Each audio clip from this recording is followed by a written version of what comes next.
waste my life. I don't wanna waste my life. Living in this world. With the beats. It's just some things, there's no going back. You know what I'm saying? jwoodbeats.com. Yeah. I'm not the one with the issues. I hear you. Now here is your tissue. If I'm moving too fast, I might have to dismiss you. And it's really too bad, cause I really will miss you. But I'm not the one with the issues. I left him at church when I made it official. I murdered the curse with my own benediction. Left God in the dirt, call it death of the fiction. Superstition will be served an eviction. Competition will be left in the ditch. Oh my God, it's too damn hot in this kitchen. The fishes of men are now swimming with fishes. Oops, my bad, I guess I'm moving too vicious. Verses sold, I gotta put them on your wish list. Bless my soul, cause I'm dodging your little hit list. I guess you know, you just lost another witness. Gotta let me go, gotta let me go, gotta let me go. Gotta let me go, gotta let me go, gotta let me go right now. Gotta let me go, gotta let me go, gotta let me go. Gotta let me go, gotta let me go, gotta let me go, I'm out of here. I can do anything, fuck your opinions and energy. I finally got the epitome, my biggest hindrance was God can't do nothing but fail. Greater is me, I never needed your deity. All of this human capacity, when it gets rough, I can pick myself up and prevail. Cause I don't need anything other than people who fuck with me. Good business, it starts with good company. That's why your boy is obsessed with community. Cause greater is we can create opportunity. Doing what God never did, cause a God never could, but a people is all we need. Gotta let me go, gotta let me go, gotta let me go, yeah. Gotta let me go, gotta let me go, gotta let me go. Oh, hello and welcome to the 10K celebration and fundraiser for the Darante LaMar and this wonderful BridgeCity community that we've been building here. I don't know if you know this or not, but recently, as of the other day, Darante, just through sheer genius and effort on his part, he actually broke 10,000 subscribers. I was there. I saw it happen. We were alone. We were scared. There was some kissing, but after that, shortly thereafter, he hit 10K on TikTok as well. I mean, this guy is just absolutely rolling. So tonight, we're here to celebrate with all of our wonderful friends. We're doing, as his channel's growing, as his community's growing, this is our first fundraiser as a community to build funds and help grow the channel and other various things. We've got some fun tonight. We're going to be doing some super chats. If they're a super chat of $5 or more, we'll read them out right then on the show. All the rest of them we'll read out at the end of the show in appreciation to you for your thanks. So let me check things out here and see if I've missed anything. Yes, and $50 donations if you have to, dropping some heavy coin out there. I'm just saying, if you drop some heavy coin, you actually get a prophetic declaration from an atheist pastor. I know. I'm just as excited as you are. I want to see that happen. Very excited. Tonight, we're also going to do some fun games. Of course, naturally, I want to say hello to all of the wonderful people in the chat. Muttley, Darnea. How's Darnea doing? There's Kyle. Kyle's been following me around. I don't know if you noticed it or not, but hello, Kyle. Thank you for joining us. Let's see. Really is here. I love doing that. That's fantastic. Sharon Good. Hello. Nice to have you. Thank you all you wonderful people. Oh, Muttley's already throwing money at us. Thank you very much, Muttley, for the $10 super chat. Muttley says, this is how you super chat, peeps. Love and sausages. Man, thank you very much, Muttley. All right, let me kind of explain a couple of things. Let's see, tonight formats, we're going to have some games that they're going to require our audience participation. So I may have to taser you. Okay. We also encourage donations and merch support. So, if you got some kind of donations you'd like, PayPal, Venmo, there's links in the description below. Let's see, Patreon memberships, YouTube memberships, all these wonderful things are very, very helpful to support the channel. And let's see, and check out the merch. I don't know if you guys have noticed this, but they got some awesome merch. Wow. Ember is a 1 month subscriber. That's worth calling out anyway. Oh, I like this. Grats, says Ember. You know, this is already fantastic. You guys are wonderful for showing up, for being here to support our friends in the community. Thank you for that. Let me see here. Ways to give: super chats and stickers. You guys are kind of familiar with those. Patreon memberships, YouTube channel memberships, and of course, I did mention the merch store. Have you checked out the merch? It's good stuff. So one of the reasons why what you're doing whenever you support the channel is to help us, or to help Darante and his family develop high quality content, and to continue to bring that to you, and to bring a message to you that's important not only to you, but to the community, to me, and to everyone else. So we very much appreciate all that. And then, of course, there's this collaborative partnership that we have, that he is building, and I think that's important, and we need to get behind that and make sure that we can support him in that department. And of course, we need to fund online and our local communities' infrastructures, and those are wonderful reasons, because it's not just our community here in this verse, the internet sphere. It's also a boots on the ground community of giving and helping other people that Darante and Darnea are working to build, and of course, BridgeCity Global. So let me see here. The channel. Let's see how DLD World Group works. And I think at this point we turn it over to the lovely and wonderful Darnea. And what's that guy's name? He's not funny like me. Let's see. I don't remember.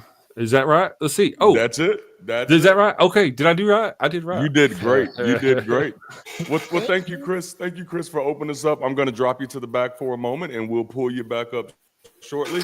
Hey, babe, how are you? I'm doing all right. You doing all right? I'm doing good. I'm doing good. Y'all, we are in the same house. We've not gotten divorced. We're just in different rooms. I know the colors look different. I know the colors look different. And, I thought I wasn't going to be able to see the chat because I have so much going on, but I can see it right now. So I do want to take some time. And I know that I noticed that I'm lagging a little bit, y'all. I don't know what's up with that, but we're going to make it do what it do. But I see so many of you, Lost Explorers Guild, Infidel, Kyle, Noyce. Yes, Ryan Coltastic is in the chat. Come on now. Sharon Good. Hey, family, man. Obviously, the damn network is here. Apostate sisters are here. Muttley is in the chat. I mean, well, Muttley made his presence known. Ryan. This is beautiful. This is beautiful. And I do want to say, before Darnea and I get into this little small part, before all of our guests get here, we did have one guest that's not able to make it tonight that was going to be here for this part. That wasn't able to be here for this part. And so, and that's Brady. Brady was going to be here, but he could not get on, and he did earnestly try for an entire hour. He and I was in the studio, and we could not get him connected. So we're going to be missing one tonight. But with that being said, there is someone in the audience, Chris, that if you just wanted to shoot her the link, she is more than welcome to join in, and she could be our Brady fill-in, and that's, of course, none other than the one and only Ryan Coltastic. So now that I've said that, babe, since I've done so much talking coming in, and of course, man, all of y'all, so much talking. Thank you, lovely, beautiful people. Yes, for being here. Oh, snap. There is another super chat. Let's see that. Oh, snap. Ryan Coltastic said 11,000. Let's go. Noise. Man, I love y'all.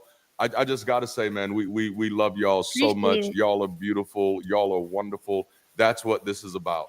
All right. So for those of you who don't know, this channel that you all know as Darante LaMar, this channel is a world. It's like a sneak peek, a window into DLDD World Group. And I am DL, Darante LaMar, and my wife is DD, Darnea Derice. And ultimately, the whole idea behind DLDD World Group, I told you, I'm an audacious somebody. I'm a millennial, so I grew up on Pinky and the Brain. So what do I do every day? The same thing I tried to do yesterday, try to take over the world, right? But no, our whole goal behind DLDD World Group really is to build a global hub of authentic leadership, and really the areas that we've kind of focused on are education, entertainment, and economics, And so with that being said, I've talked a little bit. We're going to bring our panel up in a few moments. But babe, is there anything you'd like to share about DLDD World Group, whether it's our books, our merch, our music, some of the projects we've done, and anything that's on your mind that you would like to share with the people? Can y'all hear me? You Yes. still hear me, right? Okay. Well, thank you first and foremost for everyone for joining and tuning in. Whenever you're watching this, we definitely appreciate you. From my end, DLDD World Group has been evolving for over a decade, and it has been great. Oh, I see a super chat here. Thank you, Chip. And he said 25K by the end of the year, dream big. Okay, we always do. You know it, right? But thank you so much. We greatly appreciate you. But DLDD World Group has been evolving over the years. I mean, we've done an amalgam of things just to uplift the community and give insightful information to the community, whether it's doing work from home, little conferences or workshops. We used to tape ourselves with, and we made booklets to give out pieces of information. Our books now, we are very diverse or versatile, if you will. So I'm more of the side of motivation as well. So even Darante, some of the older works, you may see a lot of push for encouragement, inspiration, and motivation, as well as giving productive information for people to move forward, right? Overlooking any obstacles and focusing on solutions. And so that's what DLDD World Group is. It is focused on solutions in every way possible, whether it's your professional life, your personal life, just you in general. How can we better ourselves? And some of the things that you see, whether it's in the merchandise, in our books, we model what we say. My husband used to say, I don't practice what everybody else preach, but I practice what I preach. Okay. And so that's, we live it and speak it. And so I hope when you encounter us or meet with us, or whether it's individuals or together, that you see some of those qualities and efforts. Awesome. I love it. I took you away and I meant to add everybody else. All right. So now we got our whole panel here, and we have a question, and I'm gonna actually share my screen because I have a wheel here. Here. Yoink. And let me see here. Let me actually get on the right screen. Share this tab instead. All right. So y'all see my wheel. Everybody sees my wheel. A little bit. Yeah. We're gonna play with my will tonight. All right.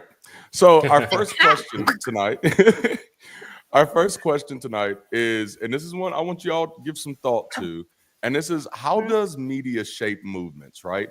Because the interesting thing about this, and it was going to work out this way anyway, is that everybody on this platform tonight is an author, and all of us have dove into not just writing nonfiction, but also writing and expressing interest into fiction as well. And so I'm very interested how you all see media, whether that's music, whether that's film, whether it's skits, whether it's literature, any type of storytelling. How do you see that and the role that it plays in shaping movements, especially the secular movement? And so what we're going to do is we're going to spin the wheel, and if it lands on Brady, anybody can do it. All right. If it lands on Brady, anybody can do it. But we're going to spin the wheel, and whoever it lands on, it's your turn. All right. The wheel is spinning. All right. The wheel is spinning. There was music. I took it away because it was way too loud and I didn't have time. Who did it land on? All right, Darnea, babe. It's you. It would land on me with it. Movements? Like, what are your thoughts on that? Well, it's so much that you can speak on this, but first I would say, just from my experience, whatever you feed yourself, you're going to spit it out. And so anything you see, you hear, you read, you're going to digest that, right? And so with media, whether it's images, videos, or audio, you're getting so much information, and sometimes it's mixing misinformation. Sometimes you're getting information from people who haven't studied a dime. You're getting information from people who literally proclaim that they were C and D students, who literally say, I do not like to read and don't pick up a book. That's always an alert for me. You're trying to give me advice and information, but you don't read. The slides bit is no, but shaping movements with media, it's been big because the lack of good education has shown that people can see something or hear 10 seconds of something or read a small bit of something and take that in as fact. And that seems to have become a major issue. And so what I like to empower people with is like, you can control your media in a lot of ways, right? You choose what you turn on TV, you choose which channel, you choose what you hear or listen to in the car, you choose what you read if you do read. And so be mindful. I know, I still see people say this today. It's like, oh, the media is trying to, they're sending propaganda or they're trying to promote this agenda. Yes, whatever field they're in, they're trying to promote that to get a stated outcome and to get revenue. But you can choose to ignore it, right? And so just like we promote people to be able to have rights and believe what they want to believe, or to learn what they want to learn, or to show different aspects of society, you have to know that that's going to be out there, but you have to be mindful of what you're feeding yourself, if you will. So awesome. I like that take. All right, I'm going to spin this wheel again. Let's see who's the next lucky person and we'll take a stab at this same question. And again, the question is, how does media shape movements? And Nancy, it looks like it's on you. Hi, everyone. All right, let's see what I can come up with now. All right. What I like about media, at least for me personally, I'm such a humanist. I love humans and I love people's creativity. I love their stories. And the fact that we can all get onto a platform like YouTube and be able to share our story and our messages. I've never really liked intermediaries. I want, me personally, to be able to talk to the viewers and say what I want to be able to say without being shut down, without being coerced. I want to be able to use that creativity and have my message actually get out. That is very hard to do when you have all these other people like in the way saying you can't do this or you shouldn't do that. The whole silence to swear. And I'm going to go ahead and reference one of my early channels with Patty. Some people ask, why the fuck do you swear so much? Why are you so vulgar?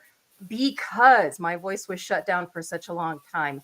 And I want to hear from not someone who produces somebody else's work, but I want to hear from the person who produces that work directly. I want to hear from those people, and media is a great way to do it. YouTube's been wonderful in that. I want to hear from everyone, and I want the real them. I want them to feel like they have a space, no matter where it might be. This is an atheist space. We're all pretty much on the same channel as far as we don't believe in a God. That's really the only thing that makes us as a group collectively. But then we have all these other interests, maybe it's Stephanie Helms and being a sailor, making sails, or Ember with her. We all have hobbies, sewing, making music like yourself, Darante. And I'm here to embrace it. And I love that media gives us a chance to do that so that no one can shut our voice down. Oh, that's beautiful. That is beautiful. That is beautiful. Chris, do you have any thoughts on this one, man? Tell him to spin the wheel. You might be muted. I do have thoughts on this one. I was typing. Here's some of my thoughts on this one is that as creators, as people, as authors, we have the opportunity to shape other people's ideas. And what they think and how they engage with the rest of the world. I like to do sci-fi. One of the things is science fiction, both books and TV movies.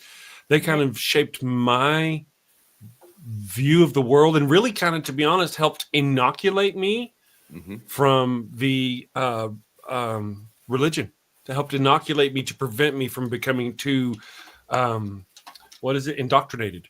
Yeah.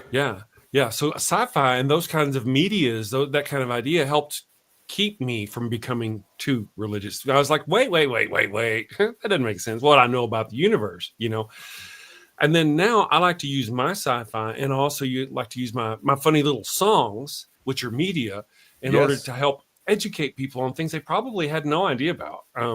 The kind of weirdness and the things that make you go about a religion. Ooh, I didn't know that. That's the father of their religion. Do they know that? These are the kinds of things. A lot of people, I wonder how many people actually hear the Pharaoh's curse and start out singing Mi Burrito Estano Bueno, and then somewhere along the way find out that, hey, Abram gave his sister wife to another man, and they gave him the crushed food.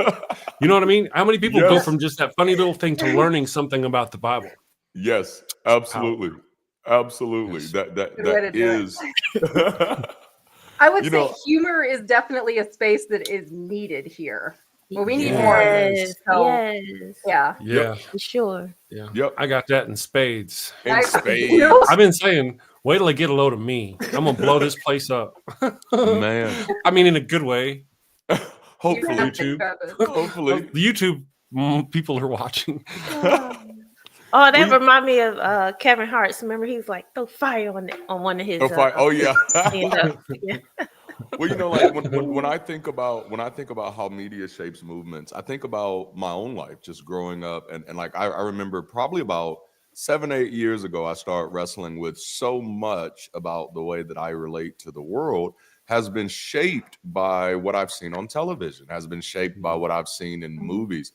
So much about how I think I'm supposed to respond to, life situations is, I've been kind of programming myself, especially watching a lot of the movies that I used to watch, where there's just a bunch of there's a lot of sad stories, a lot of trauma, a lot of this and that. And so you get trained on how to respond to trauma, and it's cry, and it's get mad, and it's get angry, and it's, curl up in your bed till your friend comes over and say, you all right, man? And it's like, and in my mind, that became, this is the human thing to do because this is what humans do, right? And then I begin to realize, like, oh no, like I can program myself better. And so that's kind of hitting a little bit on what all of you said. Imagery is powerful, representation matters. Media gives people permission. It gives people, like, especially, I know Chris was mentioning the sci-fi story. You create possibilities, you create different worlds, and that does so much for the human mind and allowing us to consider different possibilities. So I love it. All right, so I have another question for you, still in the media, in the media avenue. And that is, why does media matter in secular activism? Or does it matter in secular activism? And we can either spin the wheel, but I feel like somebody might be ready to jump on this one. How do y'all feel? You can go ahead and say, you already put this all together, Darante. You go ahead and spin it. I'm going to spin this wheel. The wheel is spinning. The wheel is spinning. Let's see. What was that question again? This question is, and it would land on me. Wow. Why does media matter in secular activism? And again, I'd say media matters in secular activism for the same reason that media matters in a movie, for the same reason that, and then when I say media in a movie, I mean like the score, the soundtrack of that movie. Their movies are good, and the movie has the score, but the movie still has a soundtrack too. It has all of these additional media components. And then sometimes they'll have a little bobblehead of the characters. This is another media component. But even historically, when we've gone to war in ancient days, we've beat on the drums and sounded the horns. And that's because music isn't just this thing we do for entertainment. It is a part of our lived experience.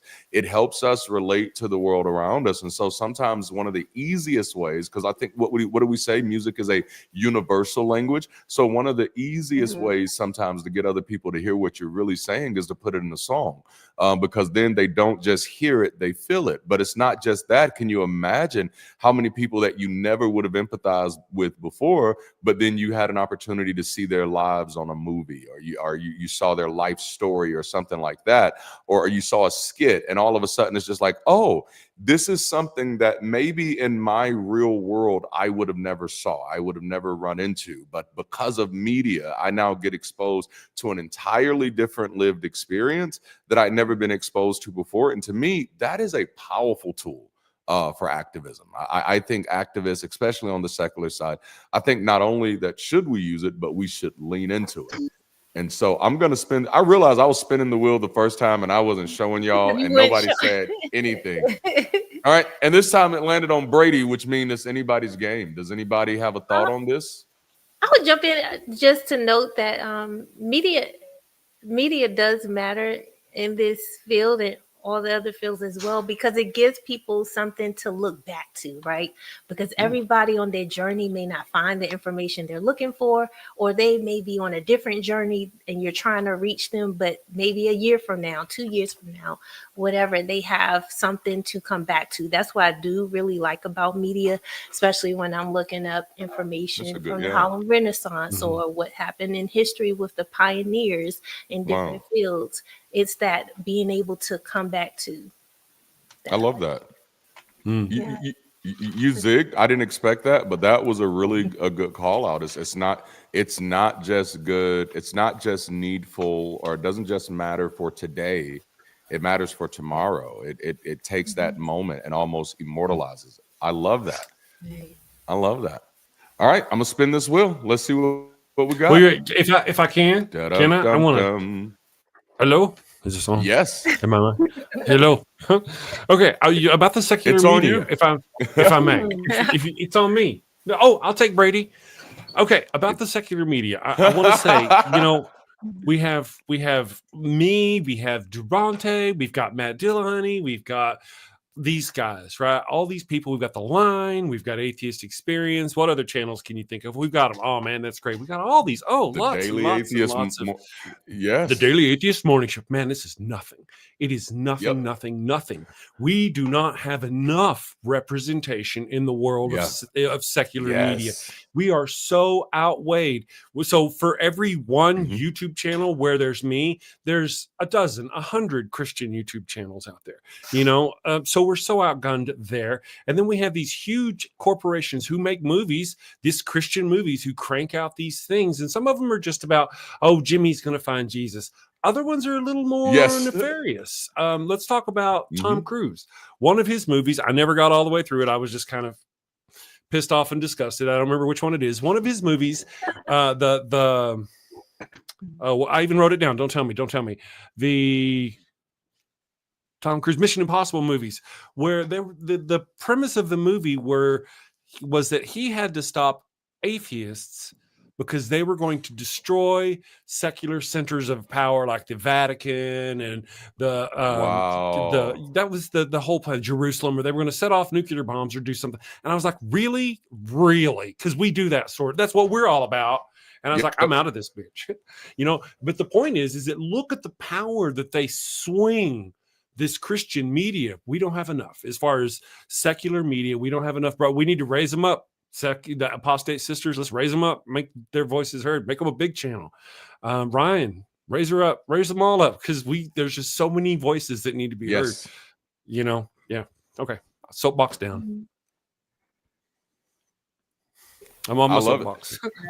That's absolutely beautiful. I don't know, it's not letting me click. Why is it? Yeah, I just clicked. That was awesome. Oh, we got another super chat. From who? Ooh, let's see. Evil one. And this is from the evil one. This is from the evil one.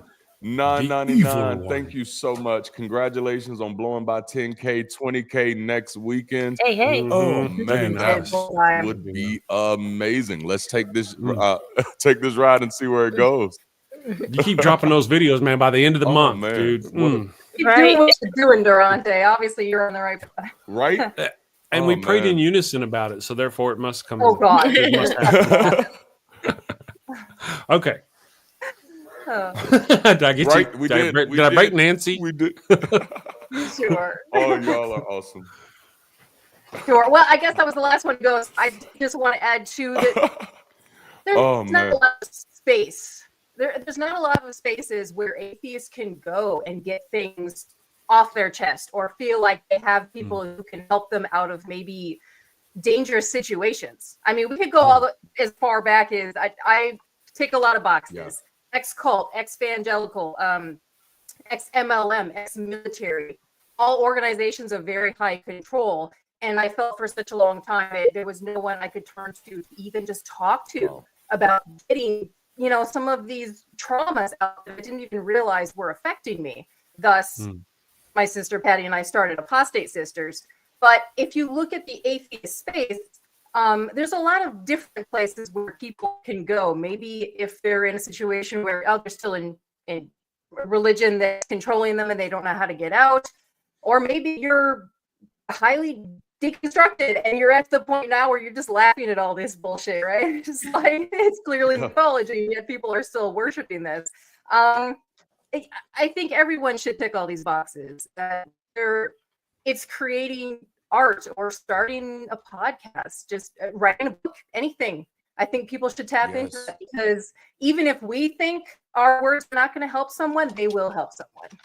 We don't know what somebody else's path is. So I say that we got to keep the conversation going. And I appreciate absolutely everyone that is in the atheist space, because you guys were here long before I knew like people existed in this space, like Matt Dillahunty and Seth Andrews. And I needed to hear them so much. Yes. Not because it was like validation, but it was, this is how I've always thought. And now I finally found people that thought the same way as me. So, fuck yeah. Let's keep going. Love that. Yes, I love that. I love that. That is absolutely beautiful. All right, so this one is a little less serious, but still has some weight to it. I don't know if I can handle the less serious one. So this has been a wild first quarter, right? 2025 has been absolutely insane. So much has happened.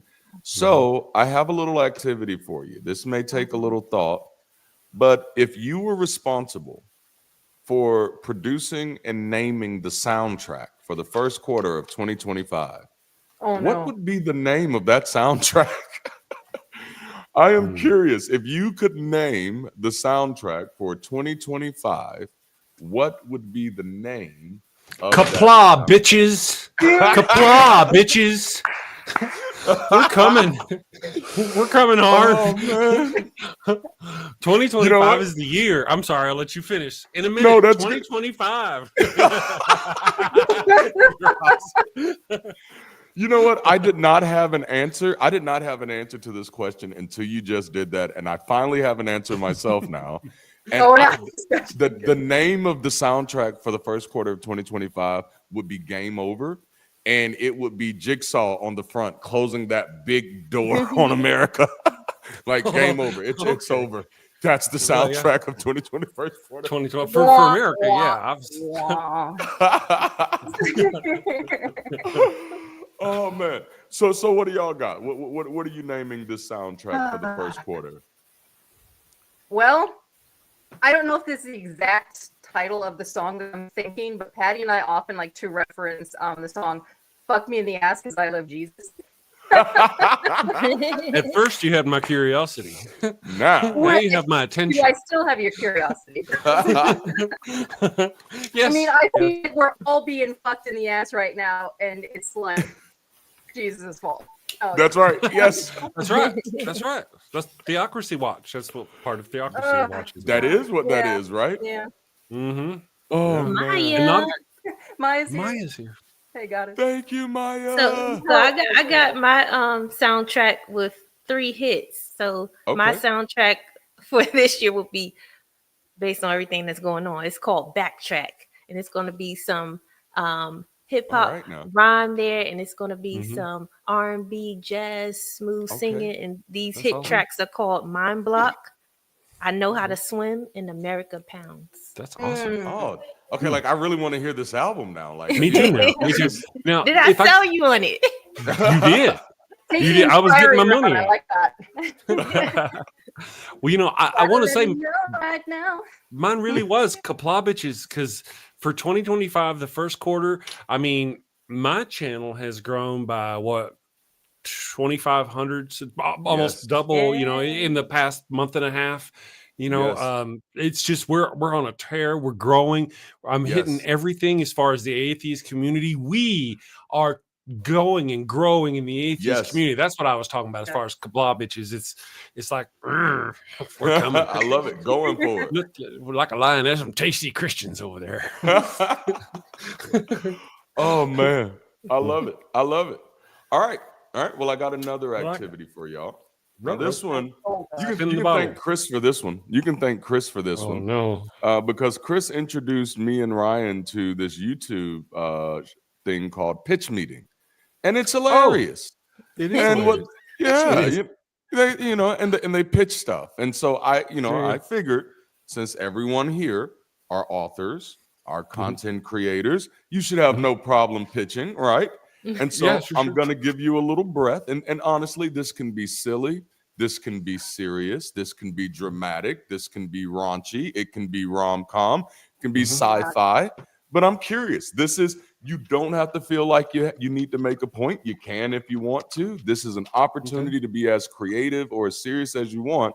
But I want you to pitch us a book, a short film, a webisode or a series or a video game or a movie. Either one, you're going to pitch something.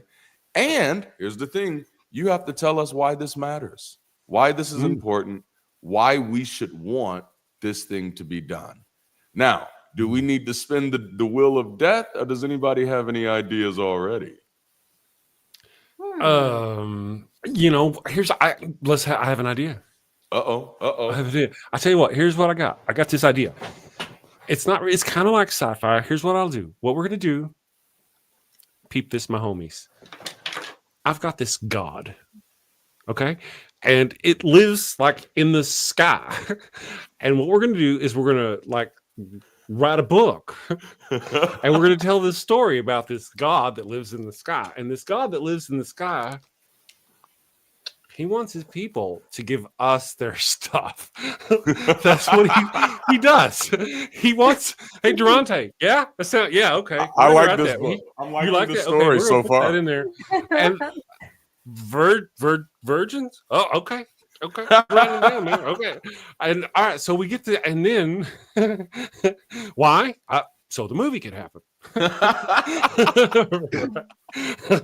Obviously. See, and then later on, this god would want to sacrifice its own child to itself to save itself from itself, so it doesn't have to burn us all in hell forever.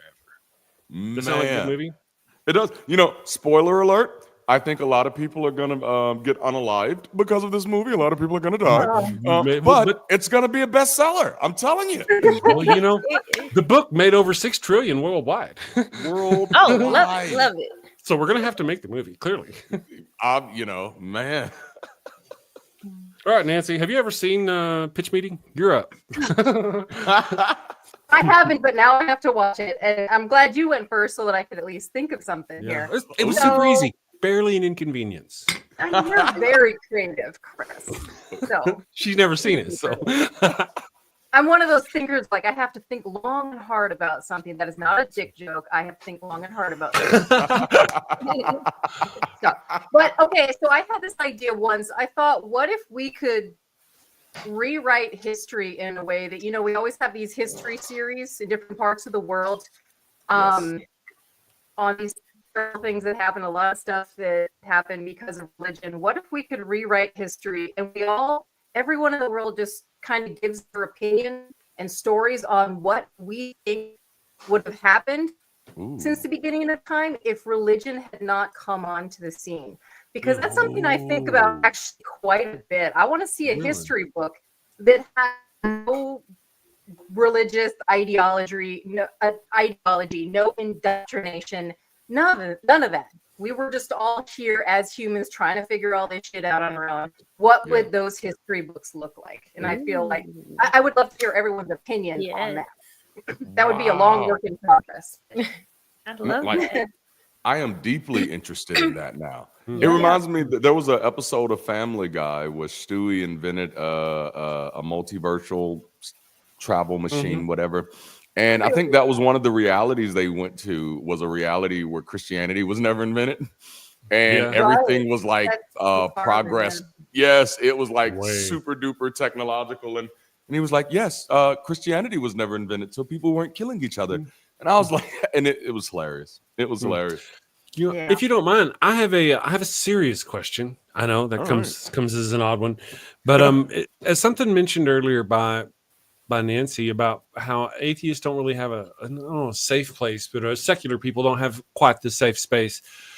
I've been thinking about something along those lines, and that was the whole. You remember we did the Heathen Hotline where we were taking calls and we were trying to get that set up, and all these other one of our selling points was that, hey, you know, it's going to be me and Darante, and we're going to be funnier than, we're still going to bust their balls, but we're going to be funnier than other people when the Christians call. Well, maybe rather than trying to engage Christians, sure, okay, we'll talk to them. Maybe we should be more of a safe place to engage with atheists. Absolutely. And hear stories they have to tell about things. And the Heathen Hotline, be a hotline for heathens. Sure, if we don't got any heathens on the phone, you know, we'll get us. But I mean, I don't think there's anybody else doing it. I think we're trying to do that, Chris. It's just that Christians tend to be like fruit flies. You grab out a lovely piece of fruit, and then all of a sudden there's a bunch of fruit flies. Like, where the fuck did they come from? They're there in your face. You know? You can't really enjoy that piece of fruit. So we're trying. I think we're trying. When you watch the other big call-in shows like The Line or the other call-in shows, the big ones, usually they put Christians on priority and atheists at the bottom of the list. And, you know, I mean, really, they'll make an atheist wait. If they have Christians, it's their priority is to speak to Christians. So they can engage with Christians. And all I'm saying is, rather than that, switch it around to where our priority is to talk to atheists. And have, and if it, that's it. And that way, if a Christian does call and we ain't got any atheists on the line, sure, we'll let them in and we'll engage with them. But otherwise, we'll talk with that was a great pose, by the way. That was you were amazing. Stuck like that for quite a while, Nancy. I think it's StreamYard. No, I like that idea. If anyone in the comments knows about something like that, please. Yes. Well, we've already been threatening to do a call-in show. We did it once or twice, but I was having technical problems. I've overcome those. And we've been talking about doing it again, except for, like I say, we've been thinking about doing it like everybody else, except for being a little more lighthearted. But now I really have been thinking about doing it just mainly for heathens. And now that you mentioned that, I think I'm going to go. We're going to talk about that after this. We'll put a pin in that, Darante. Absolutely. And you know what's going to happen? All of the Christians are going to be trolling. Of course. Let them troll. Let them troll. Right. They'll be climbing over themselves. I will use this time to shamelessly plug that this is a first Sunday coming up. So guess what? There's going to be the ex-pastor call-in show happening this Sunday with me and Kyle Butler, where we do kind of do that, take those calls from people who are deconverting or already on the other side. And so that's going to be interesting. But yes, we've got to get more and more and more of this out here. All right, now, baby girl, Darnea, do you have something to pitch? Okay, yes. Okay. I want to pitch a short film. And I want to ask you, have you ever watched a film, a movie, a documentary, and you said, wow, at the end, and it made you want to change your life? Or have you ever watched something and you cried and you said, man, that moved me so deeply. I needed that. I needed to hear that today. I needed to see that today. Or have you ever watched something and made you laugh, chuckle, and you were like, oh, I want to see that again. I want to come back to the movies. Well, I pitch a short film called The 50 States. And that's going to each of the 50 states downtown and getting shots of their downtown, their main streets in the morning and the night, and asking 50 people in each of those states, do you want to go down or do you want to go up? And the goal of the film is to provide 50 reasons for people to make a change. Will you watch that and support that today? Ooh, oh my. All right. Somebody coming out the gate swinging and stuff. Oh, I would watch that. I would. I mean, at least 15 minutes of it. At least 15. But it's a short. You said short film, so you know, I got to say, if I may briefly, and I'll be brief so I can let Nancy go because I've just been hogging this whole thing. It wouldn't be a short. You're not going to talk to 50 people in 50 different in each town. We may have to cut it to 5.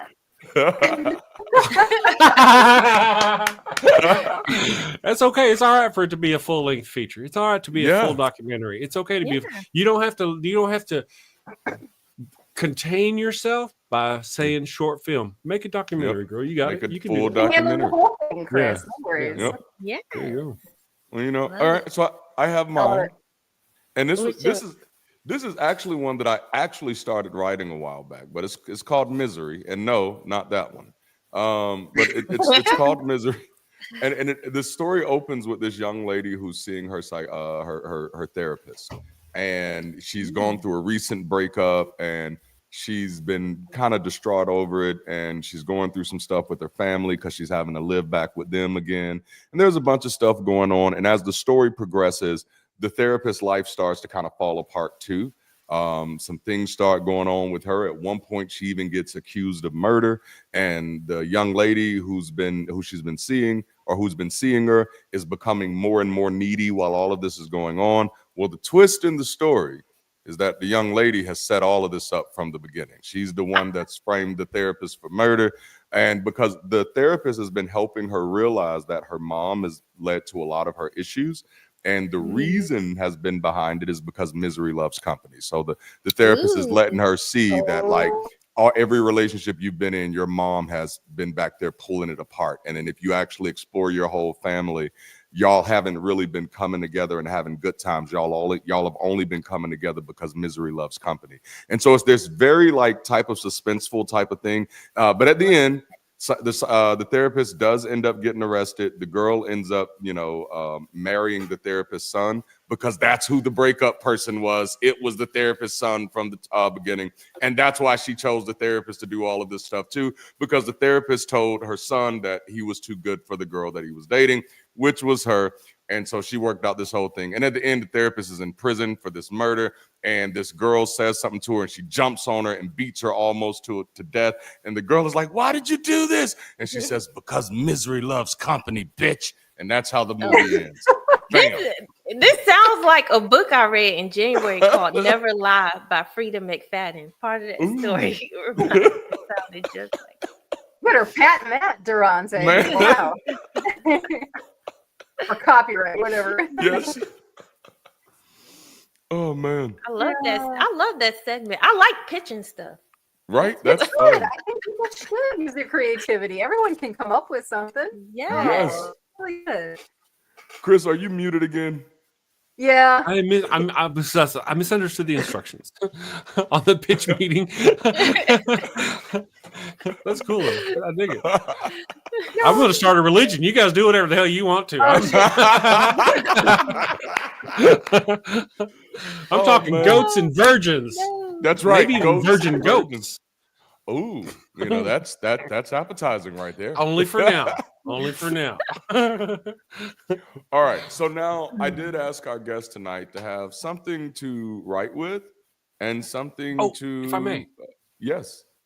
I just wanted to remind you that your instructions for yourself in the thing that you sent for me was actually said that on the quarter hour, you're supposed to remind everybody that it's a fundraiser. Oh, it is a fundraiser, y'all. Did y'all forget? Where's the money? Money. Tonight we are celebrating 10,000 subscribers and 10,000 subscribers. Yes.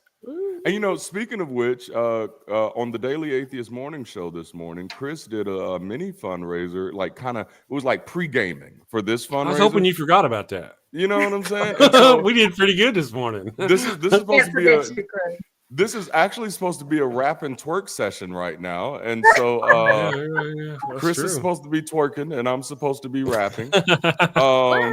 You know what I'm saying? Like, no. I was gonna wiggle. I never agreed to twerk. Be a wiggle, right, Chris? It kind of is a wiggle, really. To be true, more of a flop. Kind of flops. Oh man. Anyway. Oh man, this is hilarious. Well, like tennis balls in a sack or a sock or something. I don't know what's going on. I do want to make good on that. I do want to make good on that. So I'm gonna do this little rap real quick. See if I can remember it. I'm gonna see if I can remember it, and I'm gonna slow it down so I don't mess up my words. All right, and then we'll move on to the next segment. All right. So when I bodied the bank, I put time in the bag, and I told her to wait till I took what she had. What she had was on hold and was old from the past. So I became the bank and mortgaged that ass. I mortgaged the grass and the house on the hill, 40 acres and the mule in the mill. I took it all because I can't help but to feel that it was left of me somewhere in the wheel. Somewhere in the world, they will say what I'm preaching is heaven's news. These leeches and thieves going ahead of you. Got you untethered beside yourself, head confused. Got you missing out on the best of you. Listen, you young and you restless, so hustle up and get the hustling. You hustle like Russell Simmons in the prime of his hustle. No forgiveness for irrelevant hustlers. The competition is a hell of a business, so don't dismiss it when a legend is speaking. Why? Because I'm just that one to survive. There you go. That's a little bit right there. That's and I shook the bouquet. All right. Hey, shake it. Shake it. You know, man, there's a super chat there. I just saw that. Did you see that? That's cool. I just saw that. Look at it. Is that? I'm so used to running the show. I'm sorry. I'm used to running the show and calling the show. Non sequitur, $11, 11,000 subscribers. Man, woot woot! Thank you so much. Woohoo! We are doing the thing, man. And just to give you all a little update. Me and Chris bop around very white people dance. Yes. Oh man. Yes. All right, so I'll give you all this quick update. Was somebody about to say something? Did I interrupt? Was I being rude? No, that was great. That was great. Awesome. Well, listen, so far between Super Chats and PayPal, we have raised $263. So we're doing good for the first hour. Let's keep this thing going. Let's keep this thing going. Get it to I can throw this out. Let's bring it to 300, and I have a prop known as the Stress Boo, very famous. Yes. Over on my channel. It's free over there. Y'all have to pay for it over here on Darante's channel. Let's do 300. I'll pull out the Stress Boo. She's gonna bring the stress. 300 gets us stress boobies. It gets us stress boobies. All right, so let's do this. Everybody, I need you a piece of paper, and what I need you to do, I need you to draw a character that's for merch, and you got to tell us this character's backstory. It's for merch. It's for merch. You're talking to me. I got to draw something. Everybody except for me, because y'all don't want to see me. I can't draw anything. I don't have. I shall return. Ooh. I'll be back. I'm severely unprepared. That's okay. I got you. And I'll see if I can show one of my characters. I think I have one in our merch shop. I think I have Jack Out the Box. I think he is available on Windows Shop. Yep, there he is. There's Jack Out the Box. All right, let me share this screen. Give you all a little bit of inspiration. Yeah, please do. Give me some ideas here. Otherwise, I'm going to message my sister over there and be like, help me out. Give me something. This is my character. His name is Jack Out the Box, and as you can see, he is all the way out the box. This is actually our merch character for one of our companies called Empower with Style. He is our logo person, and it's just because you can mix him up. You can make Jack out of the box, whatever you want to make Jack, and that's what I love about him. So with your character can be as silly or serious as you want him to be.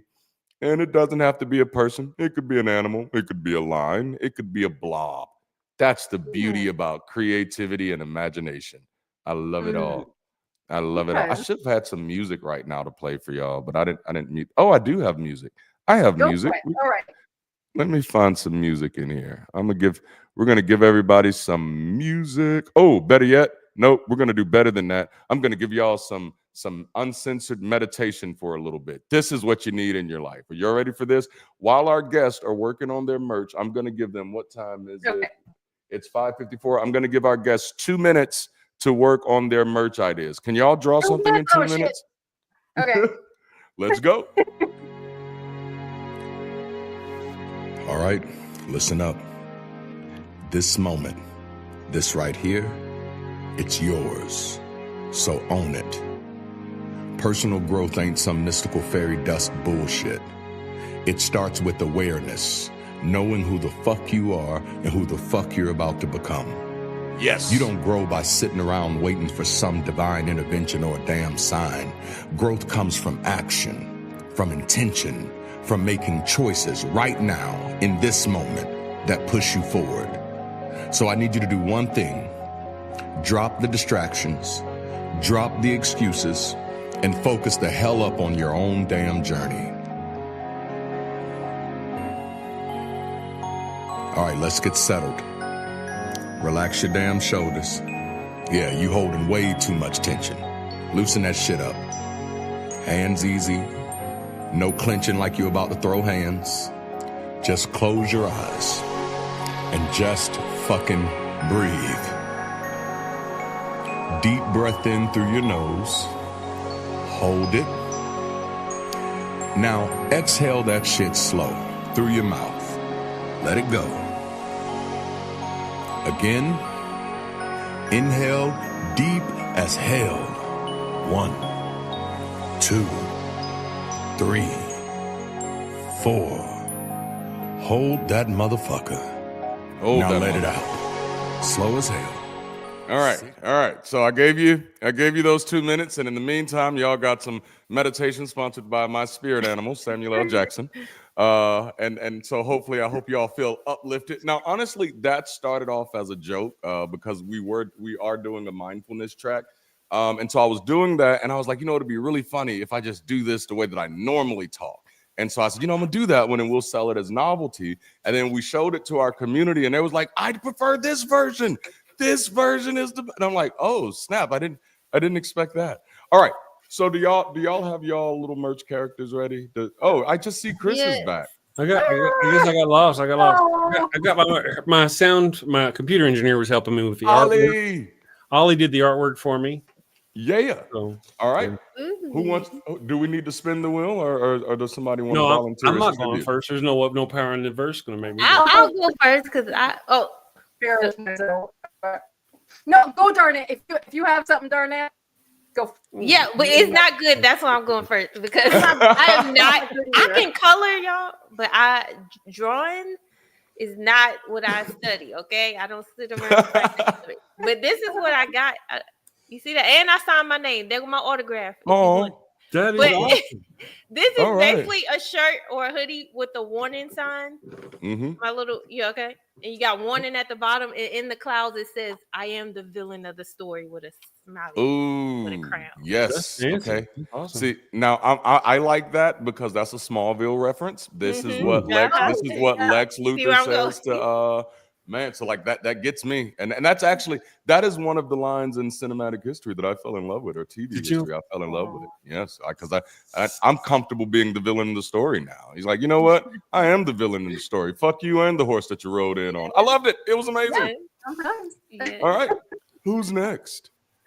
I'll go for it. Yes. It's so bad. This is a very.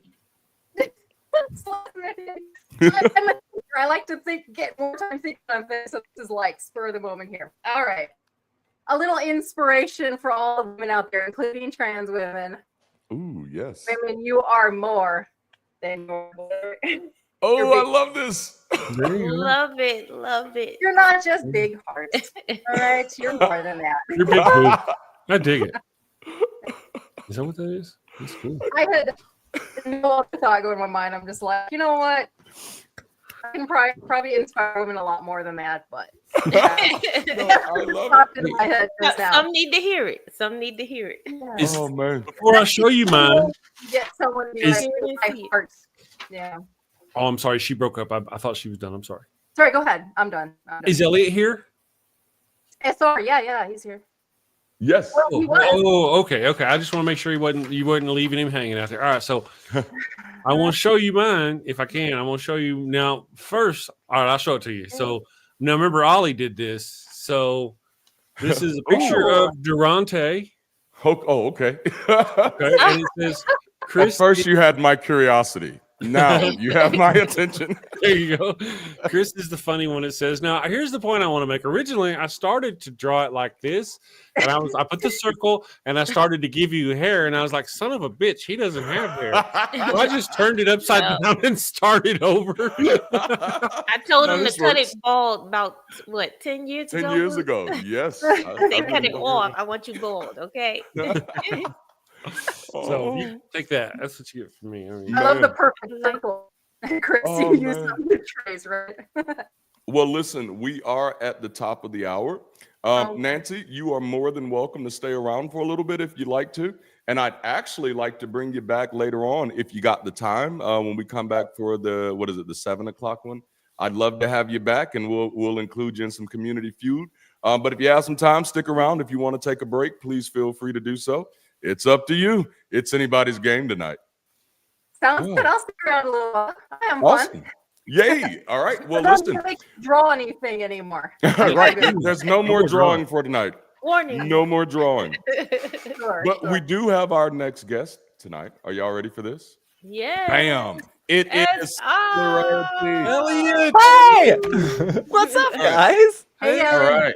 Now, I'm going to be rude for a moment and drop the rest of you. Like, goodbye. Unceremoniously, man. Just like, man, kicked him out the door. That's good, though. We'll bring them back in a few. Right. But like, this Wait a minute. is the first. See, I have controls, okay? So don't do me, okay? I'm removing myself. I love it.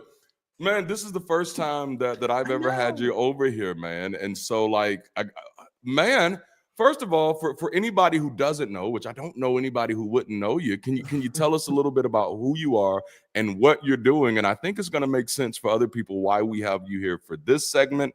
And so, please tell us about the work you're doing now, especially with US Secularizing. And I'm going to give you the screen. It's on you.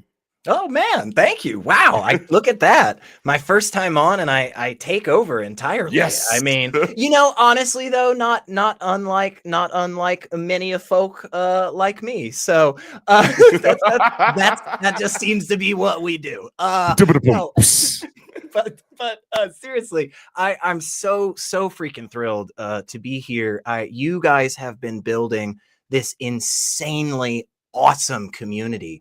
And in such a short time, it has been so amazing to watch all the people that are a part of this now and are helping support y'all and grow. And so, I guess probably about half a decade at this point ago, I just kind of reached out to some people online and said, hey, I'm an idiot with a microphone and a camera. And I can help out, just doing some stuff behind the scenes, just some of that grunt work that, just takes time and is difficult, to get done. And did that for a little while. And next thing I know, somebody was like, hey, we literally don't have anybody else that could be on a show today, and you're the person that's here. Would you hop on? And so since then, I've been hanging out with a bunch of different shows, a bunch of different channels. I'm really, really thankful and lucky all the different places that I get to work with and the people I get to meet. And in that time period, one of the things I was noticing was honestly how far behind our side is. Yes. And it's just, look, I mean, I don't want that to be the case. I'm not trying to depress anybody, but I want to be real about the situation that we're facing, and the battle that we have to fight is such an uphill and difficult battle. We are 1,000, 2,000 years behind the church, man. Yeah. And so I'm looking around, I'm seeing all of this stuff online, and I'm thinking, what can we do? Is there a way to make something more tangible, to make something more solid that can perpetuate into the future? And, just lucky and thankful enough, there's all these wonderful people in the Middle Tennessee area where I'm at that have been kind of in this space for a while, humanists and secular people, atheists, all these different people, right? And we all got together one day and just said, we got to do something. We gotta figure out how to bring our people together. You know, I mean, if you're non-religious and you're in the Middle Tennessee area right now, shit, if you're in the South, right, and you wake up on a Tuesday, where are your people? Where would you even go? How do you even get connected with anybody? You know, and so that problem kept bouncing around in our heads, and we finally realized what the other side has that is so deeply, deeply important. What is so, I mean, probably the number one freaking thing that makes them successful is the fact that they are interconnected. Is the fact that they have organizations whose entire job it is to just go, hey, have you heard about these guys? Do you know what they're doing at church next week? This Christian apologist is doing some speaking gig down the road, or what. That's all they do. They have one whole organization that writes the pamphlets. They have one whole organization that prints them. They have 100,000 churches that have all the people gathered. They pass out all that level of connection, that level of support. We just don't have, man. Yes, sir. We don't have it yet. And so that was kind of what we wanted to help fix, man. And that was why we founded Secularizing US, 501c3 organization. We founded just at the end of last year. And we already have some awesome big plans for 2025. In just 2025 alone, man. I'm blown away by this. In the Middle Tennessee area, not even talking about East or West Tennessee, just that slice in the center, there is over 150. Man.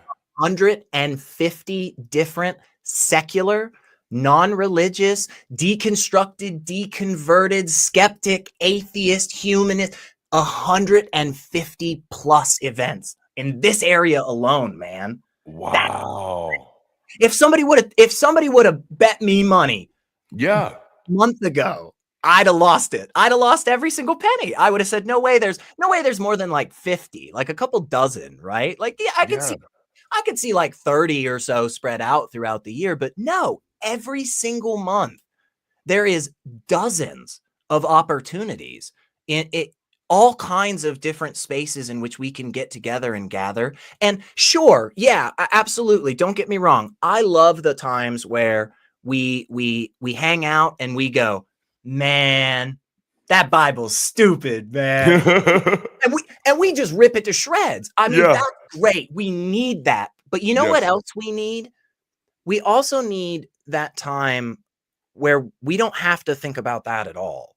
We need that stuff that is just the everyday average, the normal, the mundane, the nothing special about it, no big deal. Just, hey, what are you doing next Tuesday, man? I got this new video game. Come over, let's play. You know, let's just chill. There's a football game on or something. You know, what? I'm watching this new TV show. Oh no, you're watching it too, dude. Let's binge it. You know, like we need to have a diversity of spaces and opportunities on our side. Not everybody wants to get out there and you know, stand on the picket line and hold the sign and the megaphone. Now, good news, if you do want to do that, I got some places to point you. We've got some stuff for you, right? We got you, man. But some people just want to get together and just say like, hey, how are you doing?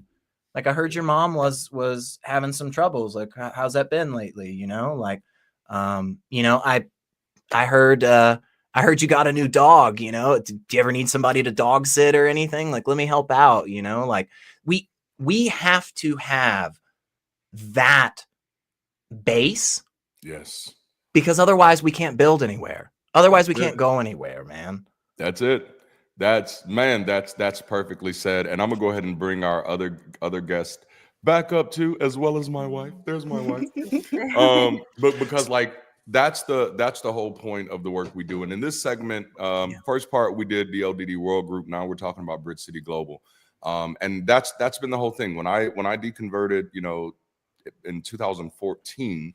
At first, I was really gung-ho for about 2 months about telling everybody I knew, like, hey, this book is bullshit and you need to get away from it and we need to let it go. But one of the things I started seeing immediately is like, holy snap, I'm taking away these people's social infrastructure. Like their whole lives are falling apart because I'm so excited about this information that I want to give it to them.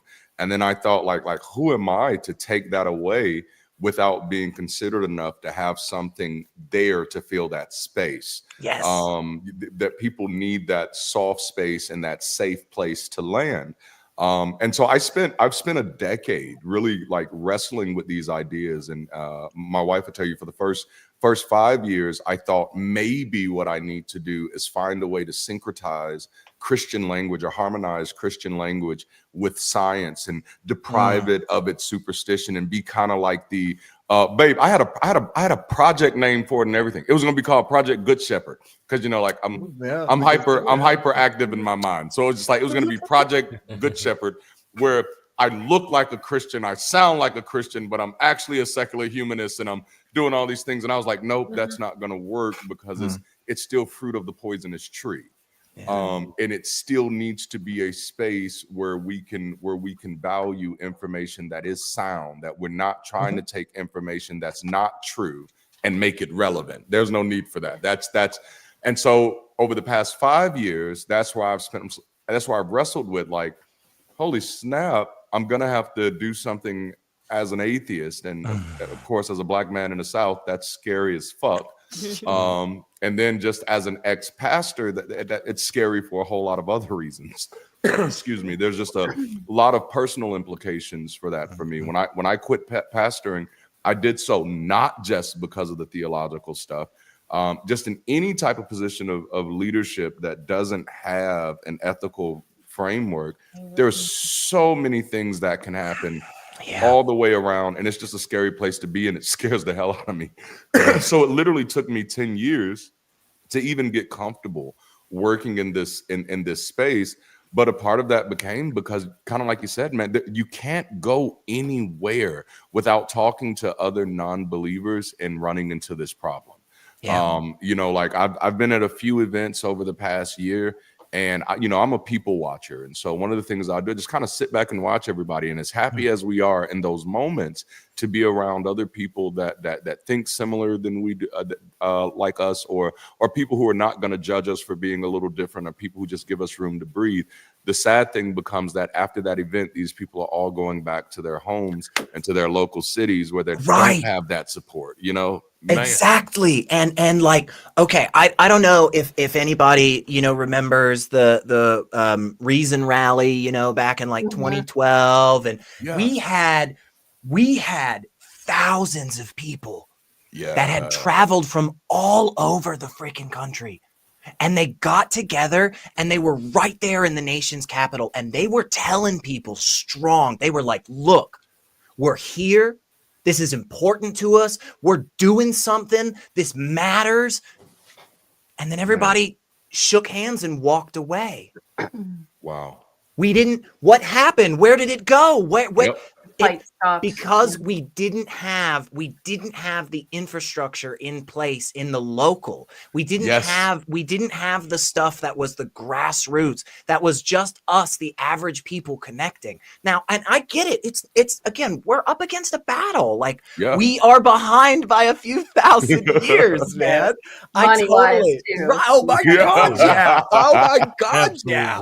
Like, the church is had rough. So much money coming in for so long. Yeah, they're way ahead of the game. They got places for people to go. But I think a lot of it is people don't feel empowered or like their voice matters. And so therefore they don't start anything.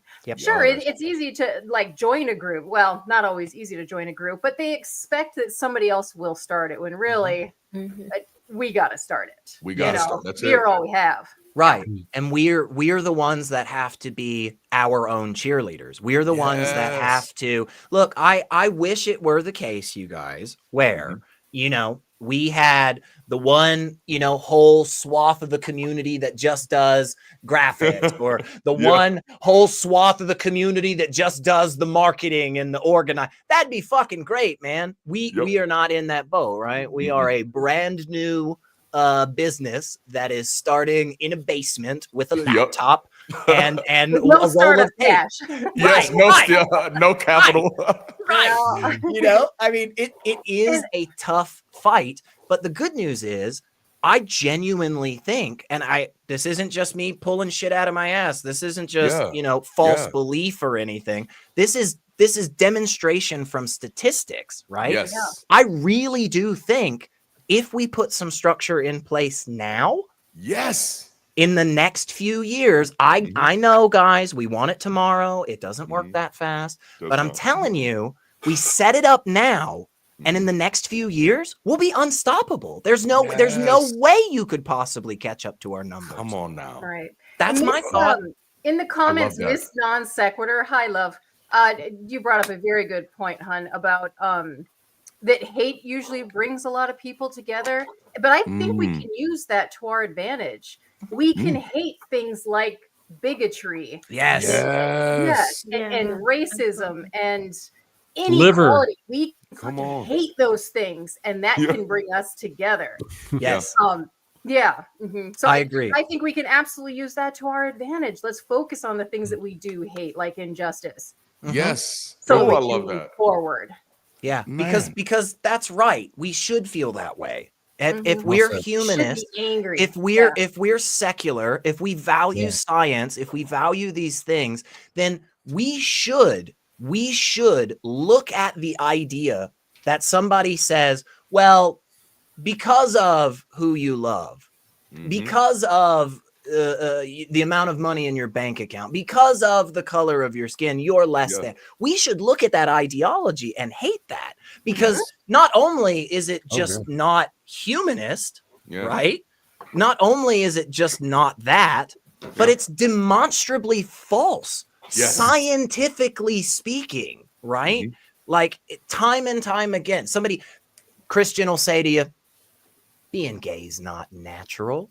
And then you go, well, that's weird, because there's a shit ton of evidence of a kind of huge, massive spectrum of relationship structures and like fluidity of sex and all these things in nature everywhere. So the science doesn't back you up there, bro. Nope, it does not. Right. So I have this question for you, because I'm loving this conversation. Y'all let me know if we'll need the wheel after I ask the question. But this one is, and I'm skipping over a little bit just because of the way the conversation is flowed, and I think it's perfect. And that is, how can local secular groups and content creators work together to build community?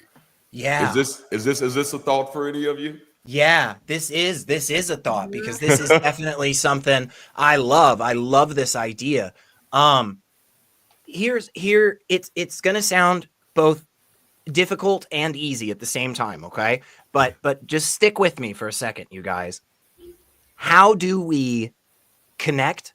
How do we support each other? How do we grow together? We have to be intentional. Yes. It has to be a constant focus for us. It needs to be something that we are always thinking about. I get it. We've got a lot on our plates, you guys. There is a lot going on. It feels like the last month has been 5 years. I understand. We are all stressed. We are all having tough times. I get it, right? But you can still reach out to a buddy and ask them how they're doing. I'm not saying you have to go out and go organize some event today. That's not what I'm saying. I'm saying you can like a fucking post on Facebook or Twitter. Yes. You can shoot it out to a friend. Like that, it's so simple. It's so easy. And I promise you exactly what Nancy was just saying. One of the biggest reasons we don't do that is because we have internalized that message from the other side. Yes. We are not, it doesn't matter if I post it. Why would it? Who would care? Why? I'm going to send this off to my buddy and he's not going to watch it just like usual. Absolutely. But you know what? The next time you do it, it gets a lot harder. The 4th time that you do it, it gets a lot harder. The 17th time that you've posted something or you've shown up at an event or you've told your friend, I mean, I'm telling you, it grows, you guys. It is just like compound freaking interest, baby. That's why the church has got the money. We need to use that shit on our side. And let me hitch my wagon to that right there. And I got to talk to you in the audience after what Elliot just said. Come on. Have you shared this stream? Yes. Have you hit the like button and shared? I mean, after that inspirational, I'm going to look away here and I'm just going to pretend that you had already done that. I'll let you do it now. You go ahead and do it now. Okay. All right. I saw a couple of them click. Good. I'm just saying. I saw them. They hurriedly, you know. So share it out there so other people can see our craziness. Yeah. So good, Elliot. Oh man, we got another super chat from Chip Pay It. Thank you so much, Dr. Charles. He says, my issue is just that I'm fairly strongly introverted. I can deal with groups of people for only so long and so often because I deal with them all day at work. Absolutely. Can I help with this one? If you if you don't mind. Here we go. I'm the same way. And I love Elliot's thought about building community and keeping the community going and boots on the ground and meeting people. But I kind of have the same. I don't like people. They're yucky. They want to talk.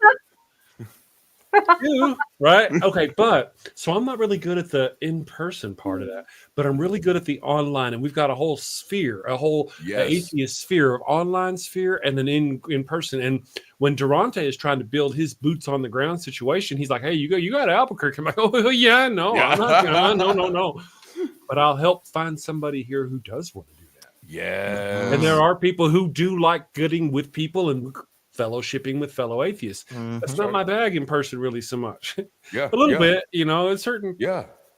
Well, and again, this is what I think is, again, something we haven't done a fantastic job of. You guys, look, I'm sorry.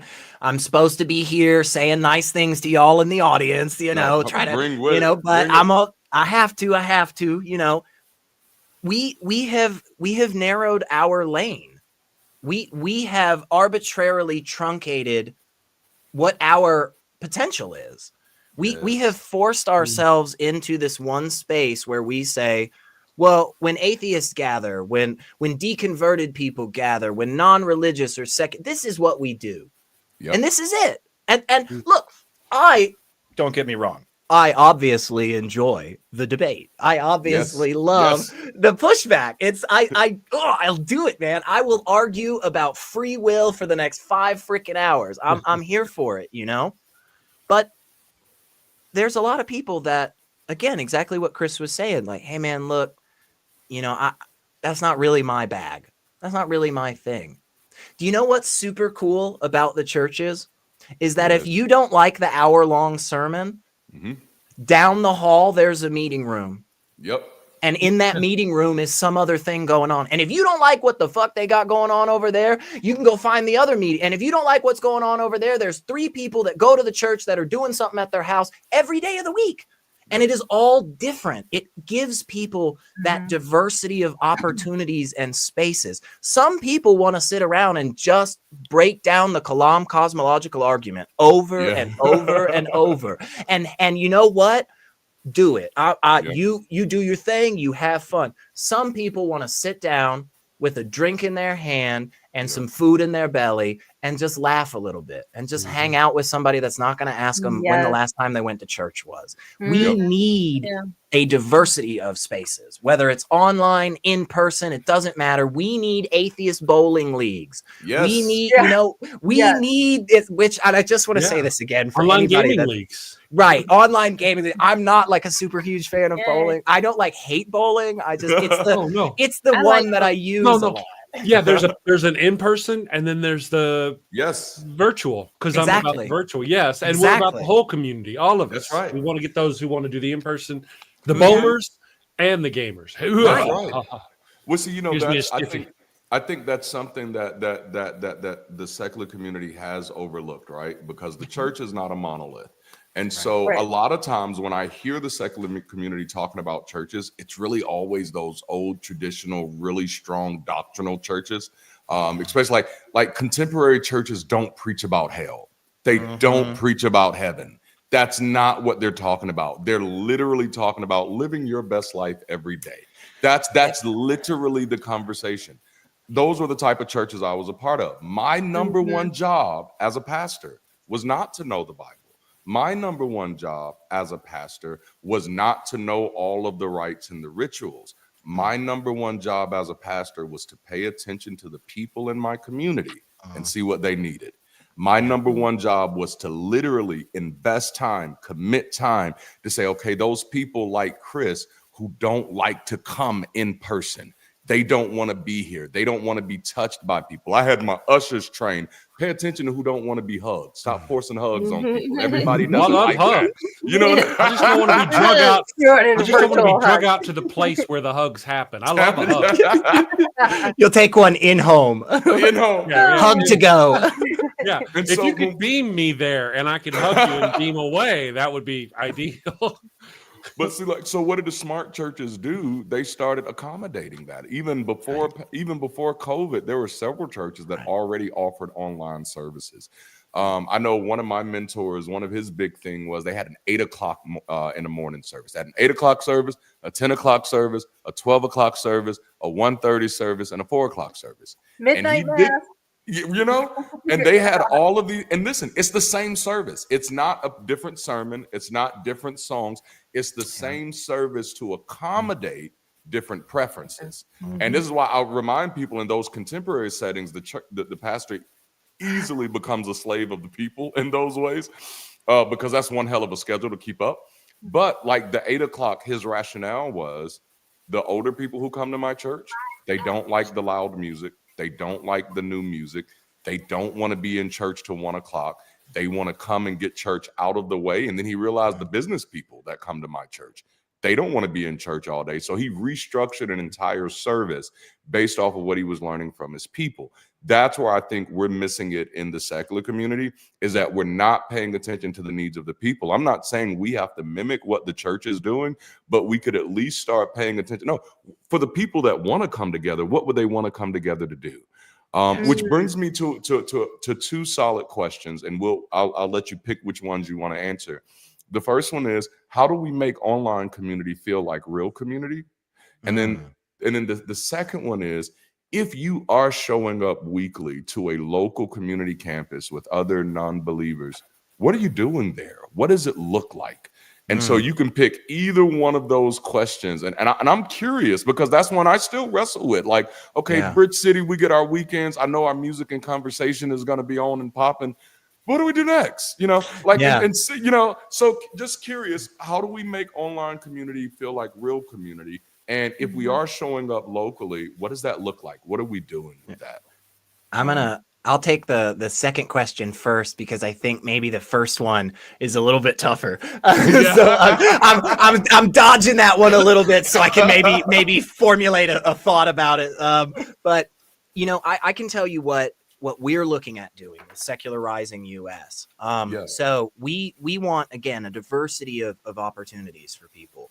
So, you know, some of the bigger things that we're doing, we're putting on NanoCon again, the Nashville Nuns Convention, you know, NES. So awesome. Going to have a bunch of people coming out, hanging out, taking over a whole state park here. You know, we have been successfully the largest gathering of non-religious people in the whole state of Tennessee every year we've ever done it. So we are thrilled about having that back. And that's at the end of July, but at the beginning of July.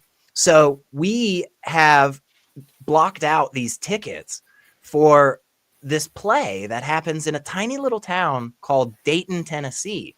And what's interesting about that town is every year they do a reenactment of a particular trial that happened 100 years ago this year. The Scopes Monkey trial. Wow. So we've got 60 tickets blocked out. We're going to rent a big coach, you know, Wise Coach bus. And we are going to bring, you know, a few dozen atheists together, drive down, hang out in the town all day, celebrate secularism, celebrate science, watch the play, and get driven back and just have a whole bunch of fun. So we've got bigger events like that, right? That are a bit more structured, a bit more formula to it, right? You know, longer kind of planning and stuff. But we also want little things throughout the year that helps us keep this in the forefront of our minds. So we want that opportunity where people can learn, people can get educated. So for instance, there's this awesome organization called Street Epistemology International. They have this super cool free course called Navigating Beliefs. And it just literally teaches people how to do street epistemology. So we're going to start doing classes regularly where we just, any random person from the public that just wants to show up and just learn how to talk, right? Like, how cool is that? We've also got stuff like, you know, one of the things that often is said by a lot of psychologists and therapists and people that are dealing with individuals that struggle with anxiety or depression, or that just, you know, that sense of purposelessness, hopelessness, that type of stuff. One of the number one things they say is doing something good for other people is absolutely critical in those instances. Serving others in that capacity, being able to get out in your local community and just put your hands on something and make something a little bit better. So we're going to be offering various opportunities for people to get out in their local communities and just pick up some fucking trash on the side of the road, or go mow the lawn for somebody down the street that you know is a 75-year-old, you know, lady can't get up, you know, can't do it herself, you know, like those types of little things are so important. And having, again, that diversity, we want an opportunity for the person who wants to get up on the podium and wants to say where various legislation and policies are not in line with their values as a citizen. We want that. We want the opportunity, though, also for somebody to get together and say, hey, look, I don't know if you've ever heard of this, Kant guy. He says something about like philosophy or whatever, and like how to be a good person, or I don't know, but let's talk about it, you know? So I think when we gather, we need to, again, intentionally have those very, very diverse opportunities. Let's not box ourselves in so that we don't have just those fun hangouts. So we got one idea, and I like this. Okay, I haven't really told anybody about this yet, so you guys are getting the sneak peek. You guys can tell me if you hate it. Okay. So my thought is, there's all kinds of cool events that happen right around you know, most bigger cities, right? Especially Nashville now. We've got all kinds of venues and live entertainment and all this stuff, and there's a lot of those events that really are secular. They're non-religious. Like they may not be openly atheist, but like for instance, the Penn and Teller magic show that's coming to TPAC, you know, in the next couple of months, that would be an awesome opportunity to us to shout it out to people and say like, hey, let's all gather together at this place. And then we'll all drive out together. Like we'll all go together, you know, we'll carpool, whatever. We'll go hang out. We'll watch the show. It'll be fun. So what I'm thinking we call it is Skeptics in Nashville Night. That way we can abbreviate it to SIN. SIN. I love it. I love it. Clever. Oh, that is awesome. So I think that is, you know, when it comes to how does it look when we gather, I think you definitely hit it on the head earlier when you said it has to be based on what the community wants. The only way these types of things are successful is because somebody just wakes up and says, you know what, I really love hiking. And I'm just going to be there. I'm just going to show up every Sunday at 9 a.m. to go hike around this damn trail. And if you come, that's great. If you don't, no worries. But you know, we need those people that are driven and are passionate about things. You know, if your passion is not organizing, No worries. Like, Yes. trust me, there is a lot of other stuff. I guarantee you, you contact Darante and you say, I've got any skill whatsoever. I've got any interest whatsoever. I am positive they have a place for you. I know they do. We'll figure it out, man. Which, Elliot, Yes. I believe when we had interviewed you recently, you said the secular space really needs accountants. Yes, Correct. absolutely. Yeah. Yes. Yeah, you have no idea how huge that is, man. CPAs call us like, Man. yes. Oh my goodness. That's good. That's Yeah. good. Yeah, it's true. And I it's just wanna- that. Go ahead. I'm sorry. I just want to shout out. It doesn't happen very often. My nephew, Drake the What? drummer, is in the chat. Yeah, I know. Oh. Yeah. Get some fam in the chat. Don't see that very often. Oh, that is Tony? awesome. Nice to see. And I told him where I was at. I was like, "Hey, I'm here hanging out with these guys." He's like, "Let me see." Let me see. Yeah. I that's just wanted weird to ass. add when you think about the idea of okay, so how do we make online community feel real? I think one of the ways we do that is by making sure that it's connected to local communities. Yeah. When we have online communities that are connected to local communities, it creates that space for people who prefer that online and for people who want to get a sneak peek before they get in the water, people who just want to dip their toe in.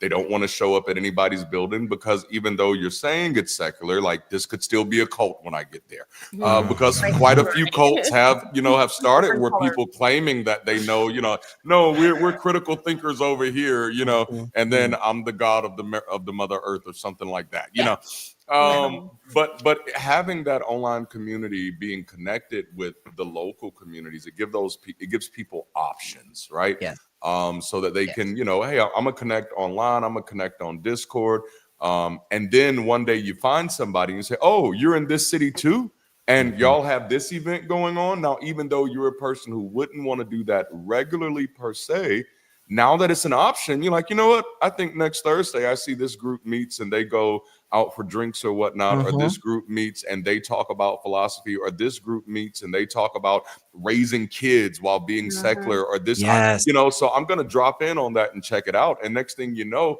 it does become a part of your routine. It becomes something that you look forward to.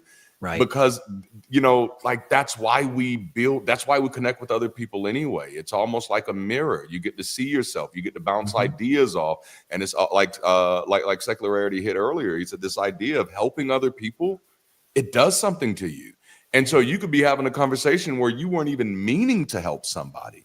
You're just hanging out because it's your routine, but because you're doing life together, you become so valuable to this person that just doing life with them. Yes. Just being available, just being the person they hang out with every Thursday or every other Thursday, just being the person that they see every now and then at their local group meeting, that becomes something for them that is absolutely amazing. And, it's one of those areas I think we're sleeping on. Now, I've talked a lot. Anybody else have thoughts?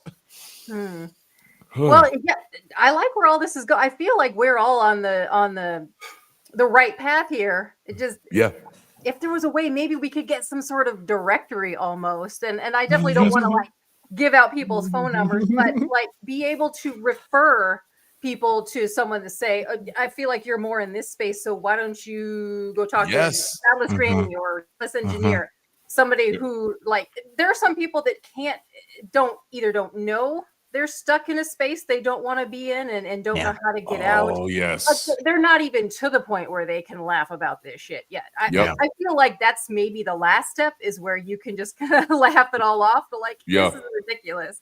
But that's a very long road for some people to get to, especially the ex-culties out there. So for sure. Yeah, I almost feel like if we could somehow get some kind of directory or at least push each other in the right direction, say, like we're getting to know each other and kind of what space we all fill and where we can move people towards, I'm in the ex-cult space as well. I think Ryan Koltaskic in the comments also is. Yes. And then, there's also the ex-evangelical space, or some people just have never believed, or some people are maybe in a dangerous situation that they can't get out. And I've talked to cult recovery specialists, because that's a thing.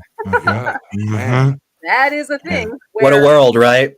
Yeah, Yes. people have to save maybe some young women who are stuck in spaces that they can't get out of and they don't know who to talk to. So it's very vast, and I think one of the things we can continue to look at is what drives people towards religion to begin with. To going to church. Do they actually want to be there? Yes. Indoctrinated at a young age, and they've just never been told anything different. See, I'm not trying to like necessarily just pull people out of church. That's not going to do anything. I want them to think for themselves and come and make that choice for themselves to say, like, I don't believe this and here's why. We give them the resources. Absolutely. And we're here to answer any questions they have or I know. Yeah. I was one of I love it. Yeah. I love it. Chris, I saw you was trying to jump in. I think you're muted, Chris. Oh.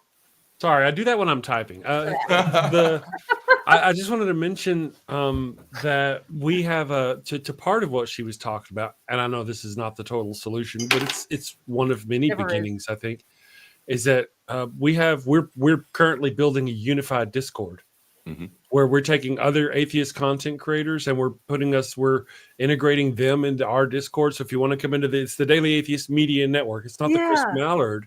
It's the Daily Atheist Media Network. And we're building anybody like Secularity. Do you have a server? I don't. We don't just yet, but I'm in a bunch of servers, so I need to join.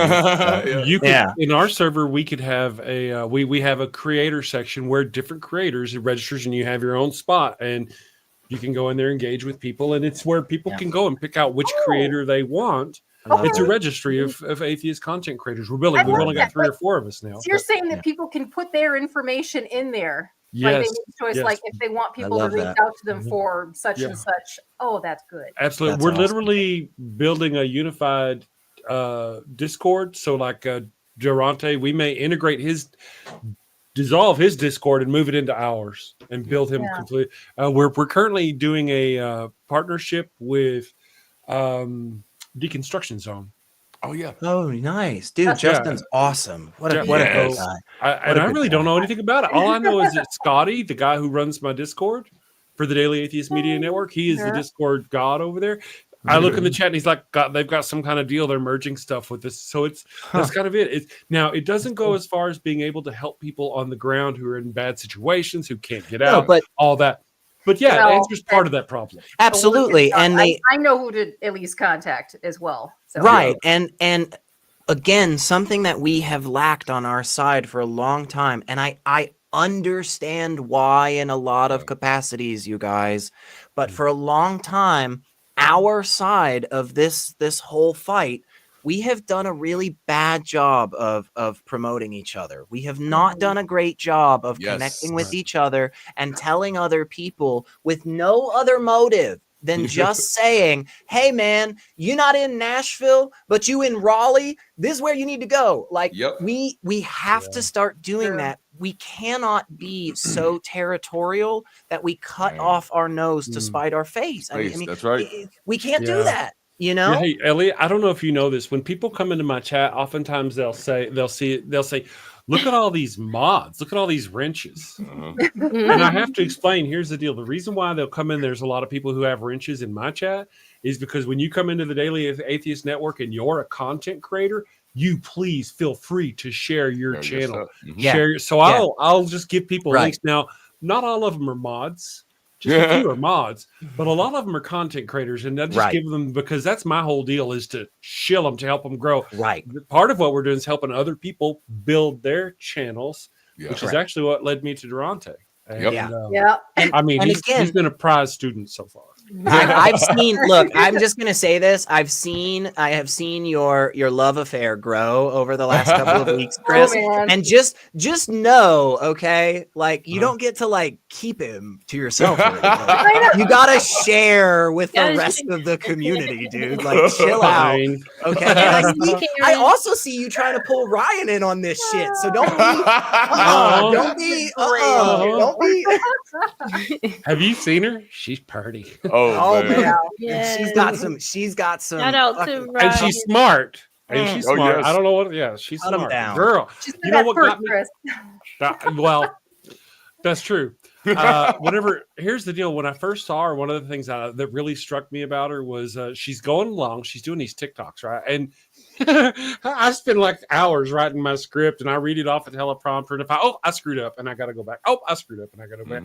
This woman, she's walking down the trail, and she's all. And she breaks out her phone. And she goes, "Oh, by the way, and I want to start doing this." And she starts dropping all this knowledge, scriptures, all this stuff. I'm like, man, she is way smarter than I am. Yeah, she crushes. Yeah. I was like, I need to get her on the show. But I'm still the pretty one.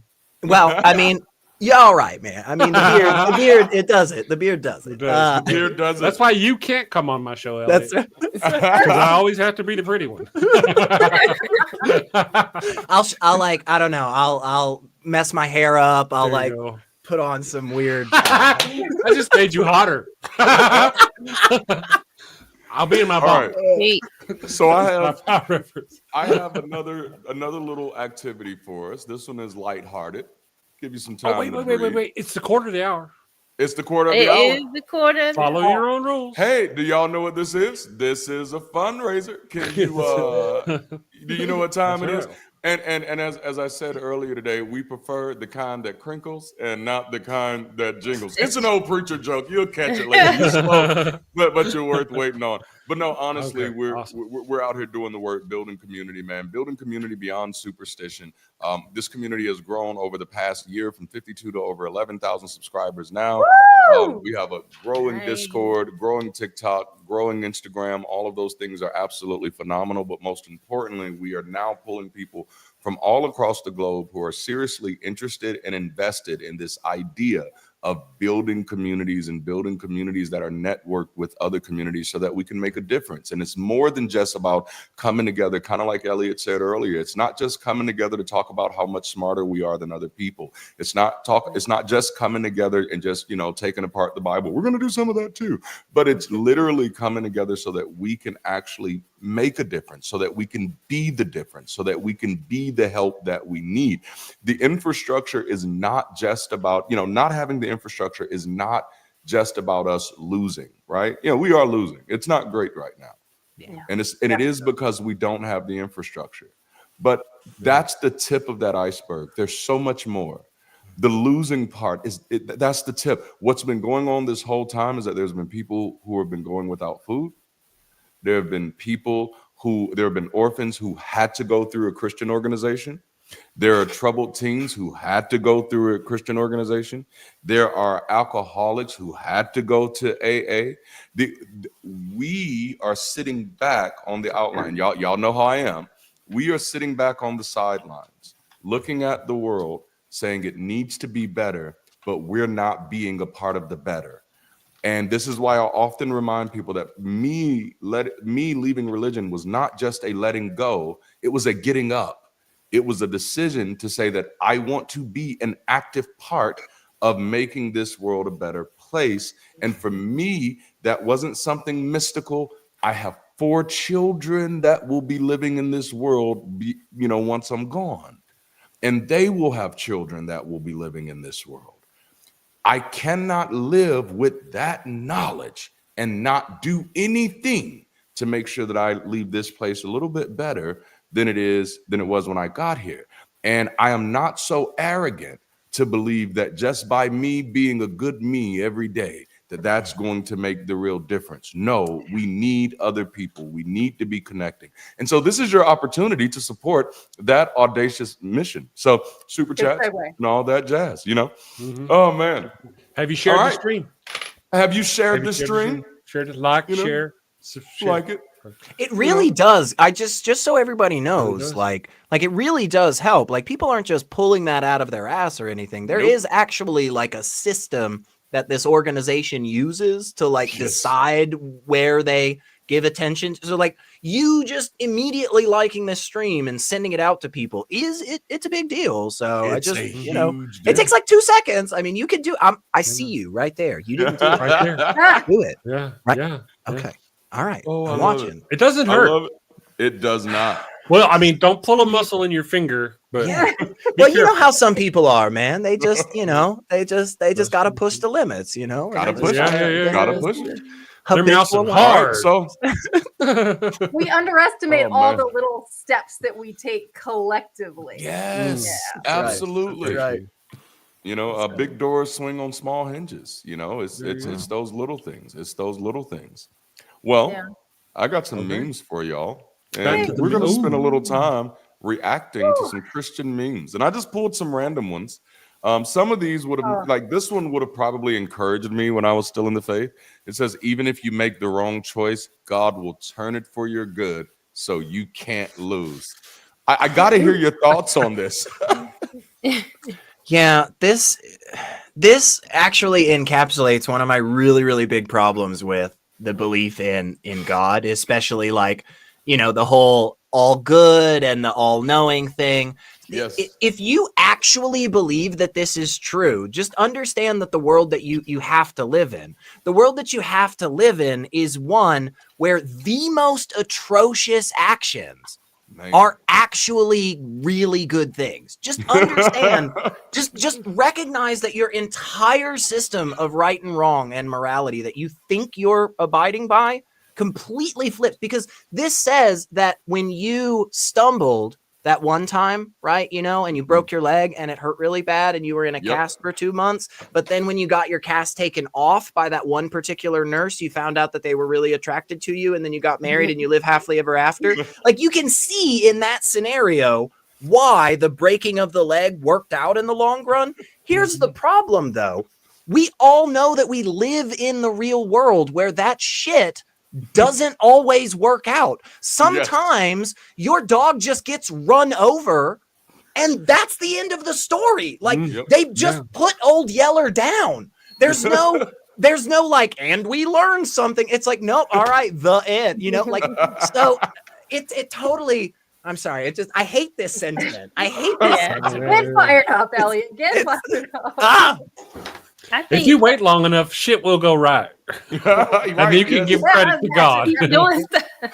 Oh my God, it's dumb. It's just, just eventually everything will finally turn out. And it's like, well, that's stupid. And why would God do that? I mean, what a dick move. Right. Yes. He knows that this is going to lead to this. And instead of just being like, gosh, we could make that quicker. You know, we could do that easier. Like, you know, maybe just meet each other at the fucking grocery store or something. Well, I mean, this all powerful God, he couldn't just tell Rebecca to go meet Matt, say, hey, Rebecca, there's this Matt guy. He's really great. Go meet him. You got to break my leg for me to meet God? Well, fuck you, God. Apparently not. Like, yikes. Yeah, what a disgusting mafia boss. Like, I mean, Jesus. The apologetics was strong with that one. I thought very true. I thought it was cute seeing it. Elliot get all excited, and like pain in his head was popping out. That was cool. I really don't like this sentiment. Yeah. Are y'all ready for another one? Yeah. Well, I wanted. Yes. Oh, I was gonna say I wanted to point something out here, because from the circles and environments I've been around, you do have people who know, okay, there isn't external God who's coming to save me. However, when they see quotes like this, or they state quotes like this, they use it almost as an excuse or a coping mechanism. It's almost like a form of hope. So instead of putting the responsibility and accountability on myself, because you can easily change this noun here. You can say, even if I, make the wrong choice, I will turn it around for my own good. And I, looking at this, instead of, you get sometimes, well, don't say that, and we turn it to God. Instead, use it to say, hey, no, turn this around for you, because this can be powerful for somebody if you help them get the point in that way. That's good. That's a very good point. That's so good. That was definitely another major point of realizing that a lot of stuff that happens, even in the contemporary churches, is just the willful giving away of your power over and over and over again. And so that is a great rehab therapy, if you will, to take that and remix that. Oh, I love that. Yeah. All right. So let's check this one out. Jesus doesn't abandon us in our pain. He enters into every sorrow, every mess, every hard thing we're facing. And watch this. He loves us through it all. Not helps, not making pain go away. Just loves it. Just watching your friend's house burn down as you stand next to him and just go, "Hey, man, I really like that shirt. Yeah, you look great today. Just want to let you know." Yeah. This one is so gross. sad for me because this statement can lead to depression. Like in my 20s, when I was in a spot where I was feeling disappointed in myself, or it was just not in a good space, and you're constantly in my circles. Oh, pray, Jesus got you. You're anointed, or you're going to get your anointed back, so forth and so forth. Some people, again, using this as a hope, like, oh, he's going to come. He loves me. He's not going to let me feel pain, knowing you've been abandoned before, knowing you've been hurt before. And so what that does is kind of lead you to constantly hoping. And if I say it many times, or if I go to church this many times, if I read the Bible like someone else says, and it's not reading the Bible, they're really reading specific scriptures, if you will. But then, that's how they keep it going on. But honestly, it just leads to depression for me, because it's not ever coming. Jesus is never. And I'll add to that, and I'll make it quick, but the proof of that, especially in the contemporary urban churches, is that if this statement is being said in a church, 9 times out of 10 is being said through tears. 9 times out of 10, it's being said while the person is crying, but Jesus loves me through it all. And you make you like, this love is making you cry like this. This love is making you feel like this bad. But that does become a thing, because then in your mind, you become okay with the idea of someone loving me who is not helping me. And that is a dangerous slope. Twin vibes, honey. Twin vibes. Because I was thinking, the very same people, your parents, your pastors, your deacons and ministers that are around, instead of saying, no, I am here for you, I won't abandon you. It's all sits to Jesus. Let me throw this. I don't need that burden. Jesus will carry all your burdens. Jesus got you. But you are standing right here, and it's crazy, because in church, I don't know if people look at it this way, but you see all these people here, and you feel like I'm still alone, but yet they're telling me Jesus loves me. Come save me. You are literally standing right here. It's a cop out. That's good. That's good. That's good. Yeah. My only thought was, I was just glad it didn't say that Jesus enters into us, because that type of language always makes me a little uncomfortable. I'm very sex positive. I'm just saying, it's like, please ask first. There's a consent thing. Yeah. Every hard thing we're facing, Elliot. Every hard thing we're facing. Yes. Oh man. The one thing I was thinking about this was that I wish I had been the one to pick the memes. You said religious memes. I thought they were going to be funny. That's not funny. That makes me sad. Let me read Jesus doesn't abandon us. No backseat hosting, Chris. You're right. I'm a bad man. Well, listen, you can always listen to your spin on it, Chris. We have Patty in the back, and she's been hanging out. She got here a little early, but we are close to time, so I'm going to go ahead and bring her up. So everybody, welcome Patty to the stage. I think this is the time. This is the most people we've had on stage one time. Oh, hi, sister. So awesome. Hi, everybody. Hi, Patty. Yes. Well, listen, since Bossy is not in yet, which I didn't know he was going to be a few minutes late, and I'm keeping an eye on him now, I'm going to give you the same treatment I gave Secularity. I'm going to give you an opportunity to talk to us. So you get to be lucky today. Tell us a little bit about what you're working on and what you got going on. All right. Well, I don't do what I do alone. I am lucky enough to have my sister Nancy doing the Apostate Sisters channel with me.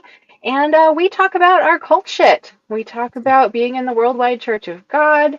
And we have a little Discord that's just for Worldwide Church of God people and offshoots of that particular cult for us to talk about what we went through and to heal. And healing is kind of the other piece of what we like to do.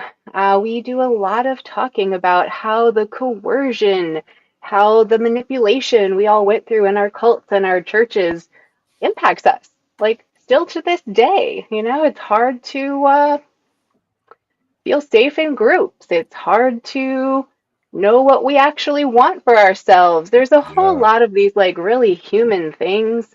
It's hard when you've been in a cult. And so we want to recognize that for other people too, because I would say those same hallmarks are visible in evangelical churches or sometimes in domestic relationships. You know, these things, these methods of control exist so much in our society, and they hurt us, and actually they stop us from this community, from being in a place where we can do that. And so I find it so important to be talking about how our church indoctrination affects us still today, because sometimes just hearing that someone else experiences that and the recognition of where it came from can be enough to pull those things away that were holding us back. So the little thing that I'm doing, kind of in that same vein, is I'm starting a coaching business. So it's it's apostasy coaching. So basically, if there's a thing that you still struggle with because of your cult stuff, your church stuff, and you want to do it, you want to try, but you feel like that makes me bad, so I can't. Well, guess what? An apostasy coach is for you. I'm going to help you get good at being bad. I love this. Oh my goodness. Wow. That, And how bad, pray tell, Patty? How bad? How bad?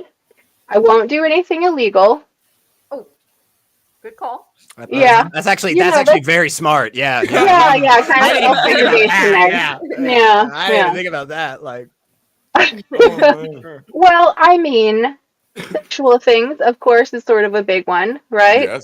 That's what I was going to bring up. I know. So, I mean, that's sort of my classic example for this apostasy coaching is there are so many women out there. Is it okay if I talk about this? Yes. There are so many women who struggle. Tickle my fancy. with being sexual or like owning their sexuality, right? Right down to never having had an orgasm, never having had a sex toy. Like these are things that you can have a friend help you with, and that's okay. That is a human thing we can do for each other. So that's kind of what I'm about right now. I love that. Awesome. That's awesome.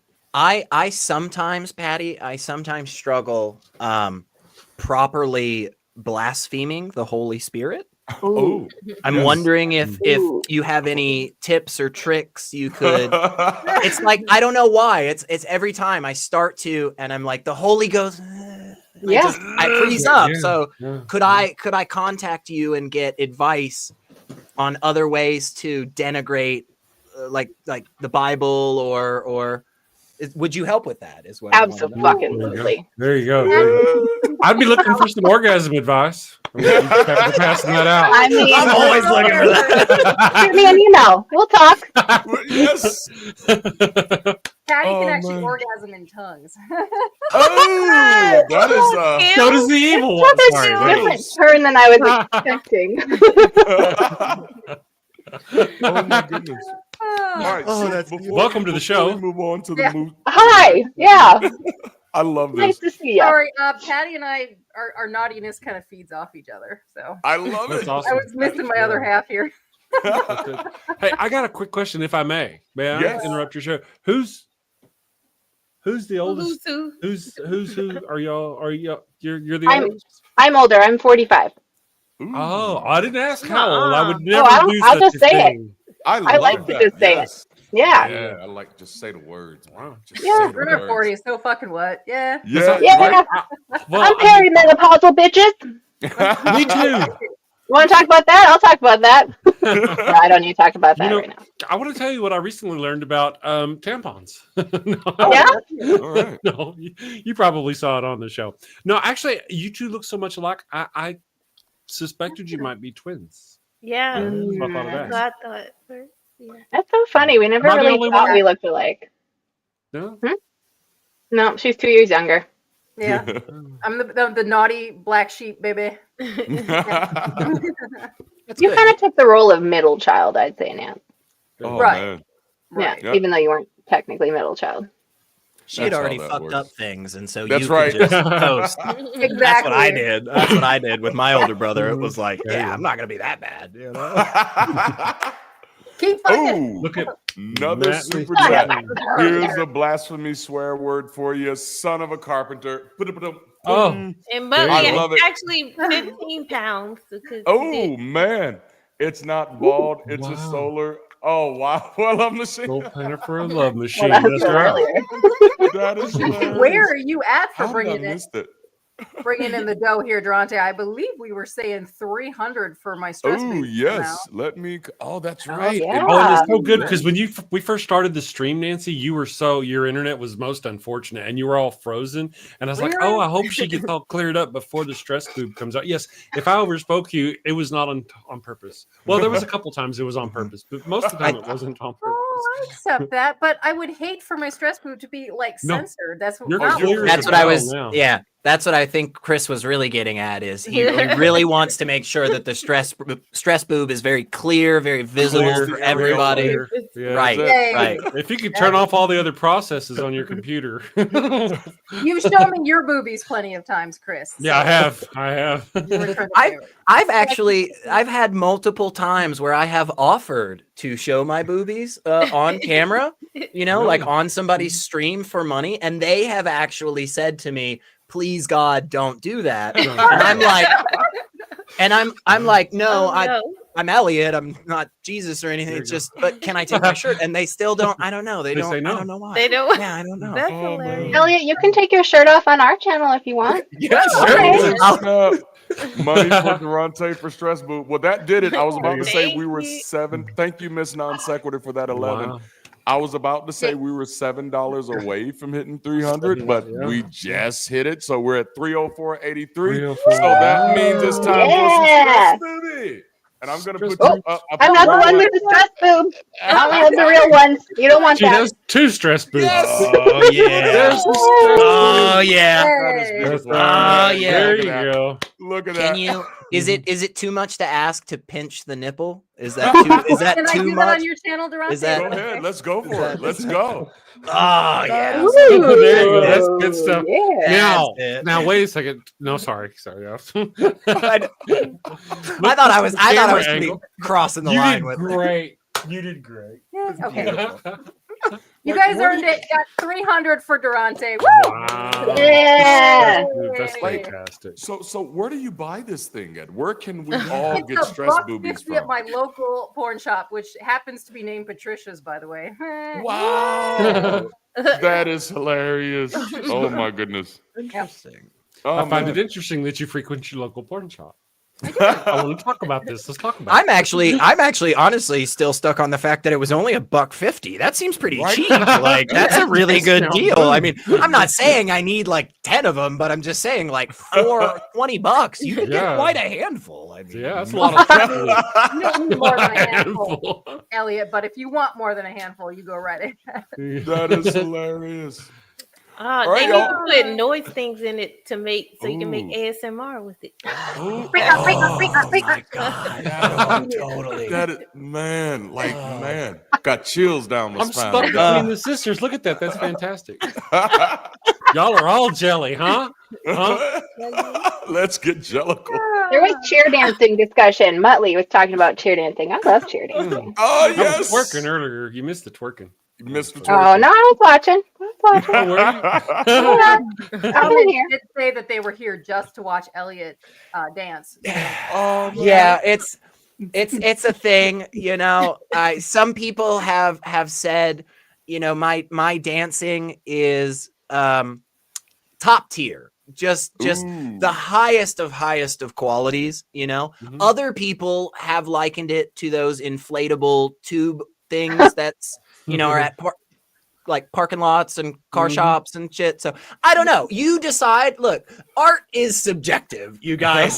So you know, you know, it's good, it's bad, whatever. As long as you feel something, Right. that's really Are the people who liked it in the room with you now?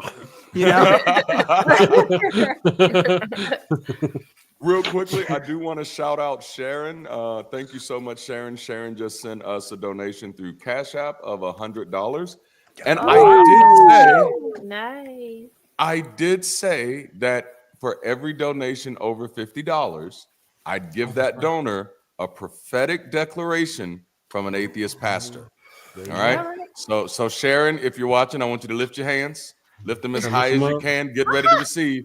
Get ready to receive for the whole year of 2025. I decree and declare that God will not do a damn thing in your life. He will stay out your life. Go ahead and praise him. Praise him. Receive it. Praise his absence. Thank you for not being real. Away with you, Jesus. She says lifted in the chat. She said lifted up. That is beautiful. Thank you so much, Sharon. That is awesome. Oh, thank you, Myth Vision. Thank you, Derek. Man, that is beautiful. Myth is here. Man, that's my friend. That's my homie. So glad that he dropped in. Man, this is beautiful. This has been one heck of a night so far. Yes, Myth Vision, we were watching his work, and the evil one was telling me, hey, why don't you start adding images to your thing? So I honestly ate some of his work. Yeah. Like Derek does really good stuff. I caught his stream earlier with Harmonic Atheist. Shout out to Tim Mills. They hit 25,000 subscribers this week. Wow. So they did a celebration this morning. And at the end of it, Derek was actually giving some very valuable tips for content creators.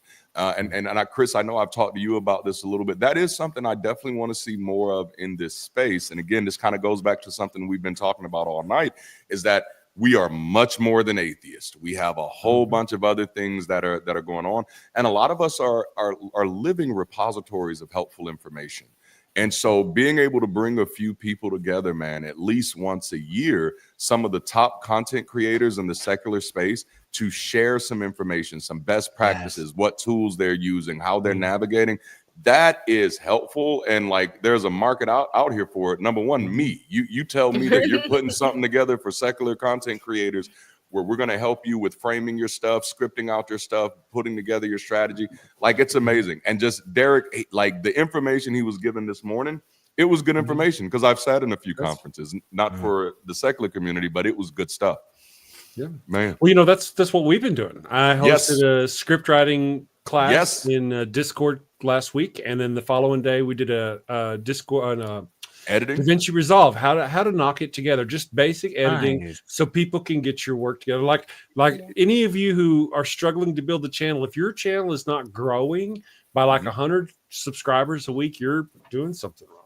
You need to be dropping these. There's just things that we need to draw. Let me help you. Let me help you. That's what we do. I help people grow their channels. Oddly, I seem to do better helping other people grow their channels than doing my own. That's valuable as well. It's absolutely. It's so much fun, though. Doing my own work is one thing, but whenever I'm helping you do your work, I'm not doing your work. I'm helping you. Yeah.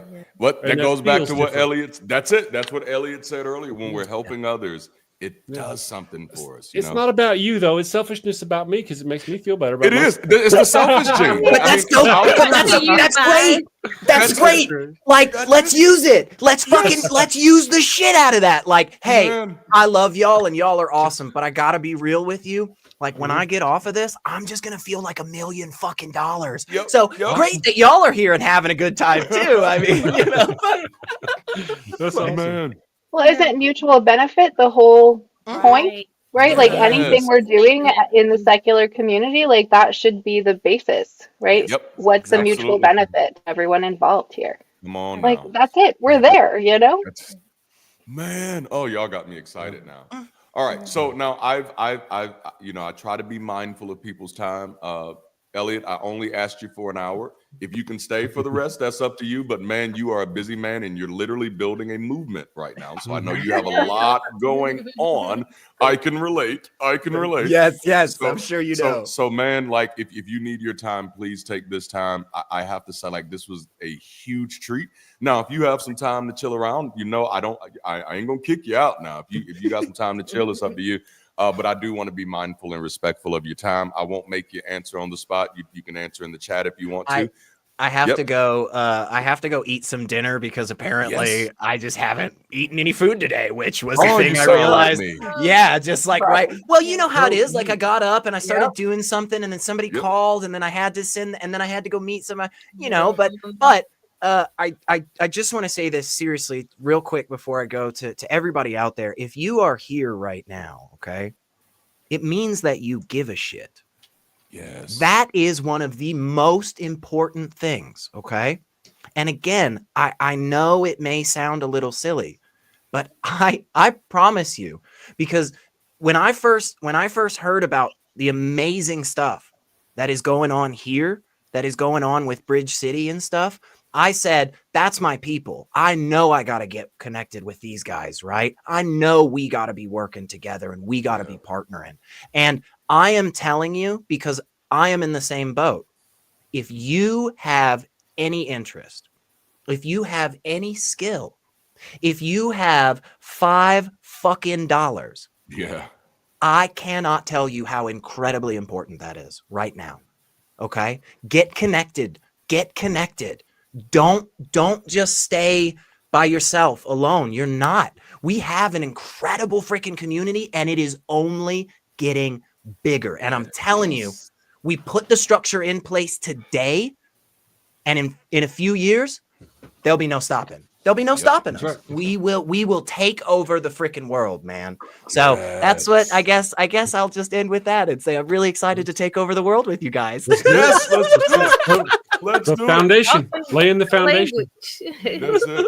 And I do want to say, Elliot, that when you came in, the first thing that came to my brain was that boy needs a sandwich. I see what you're saying. Yes, like a Victorian child asking for more soup. That's what that's fair. I could use some meat on my bones. Well, sir, you go eat. You and I will talk more.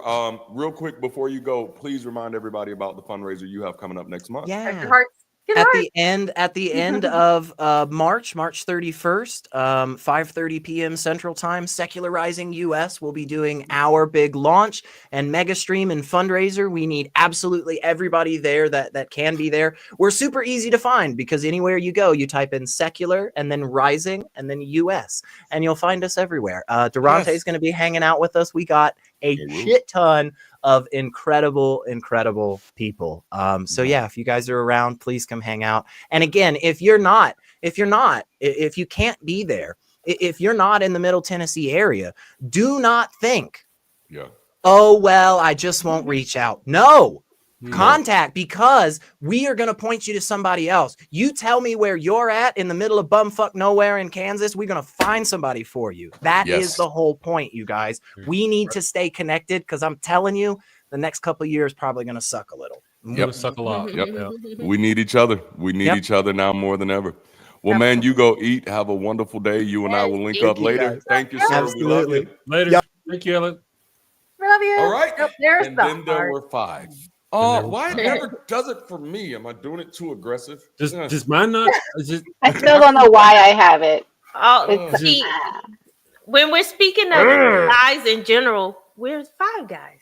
5 guys. Ooh, burgers and fries. There we go.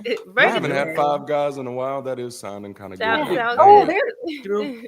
While we're here, I just want to wait. Do that again. Yeah, dude. Did I just have a stroke or? No, hey, that's balloons.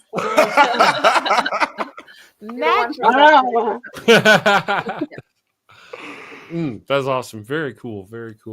I want to say to Derek Myth Vision, man, I'd love to be on his show. I'd love to get if I could. Derek is awesome. I don't know how to make that happen, but he just said in the chat he wants everyone on the panel on his show, so I think you're already in. Oh, yes. Awesome. I don't have his contact info. I'll stalk him through Discord, or I'll get Durante to do that for me. So thank you. Awesome. Oh, that is awesome, man. Got a great channel too. Yes, let's not forget. We just passed the quarter of the hour. We've got to remind everybody. It's my job to remind Durante. It's a fundraiser. We've got a great job. And we got a $10 super sticker from Eric Wilcox. Eric, thank you. I'm taking credit for that, for reminding them it's a fundraiser. I love it. And just to give a little update, we're at 414. Oh, yeah. Yes. Oh yeah, stress boob can come out as much as it wants now. We are. That's Yeah. right. I got the Oh, tech. man. I'll just blur it out later. Oh, it looks painful. Oh, It does look man. painful when you squeeze it like that. All right. no. So I had a few questions, but I think instead of jumping into the questions, we're going to jump into the activity on this one. Because we have an activity plan, and let me get on the right screen. And this While one you is get called there, Argue we the should have- Opposite. Yeah, go ahead, Chris. I was just gonna say while you were getting there, I was just gonna say, well, it just hit my brain. We should actually have Derek on the morning show with me. And you. Ooh, that would be And so we can cool. just give him shit for 2 solid hours. Oh man, Derek, we got to see if you can hang out with us. It gets rough and raunchy over there. We'll introduce him to the taser of love. The taser of love. I haven't seen that one yet. You wait. Actually, There's I a don't know consent what form you Does have it, to fill does it out. shake a lot? I like things that do that. Somebody We all shakes know a lot. Patty. Oh my goodness. Where do I'm we sorry, sign up shutting for the OnlyFans? If you've seen our masturbation video, then yes, you know what she's referring to. Oh yes. Okay, so now I got to go back and watch that video. That's our most watched video. Oh man. Okay, so now I got to do a video on masturbation now. That's what it is. Oh. It's about bodily autonomy. Don't get any ideas. I've done several on technique. All right, so this activity is argue the opposite. So we have our little friendly wheel back. Our wheel has a few things on it. Oh. Whatever the wheel lands on, you have to argue the opposite of how you feel about it.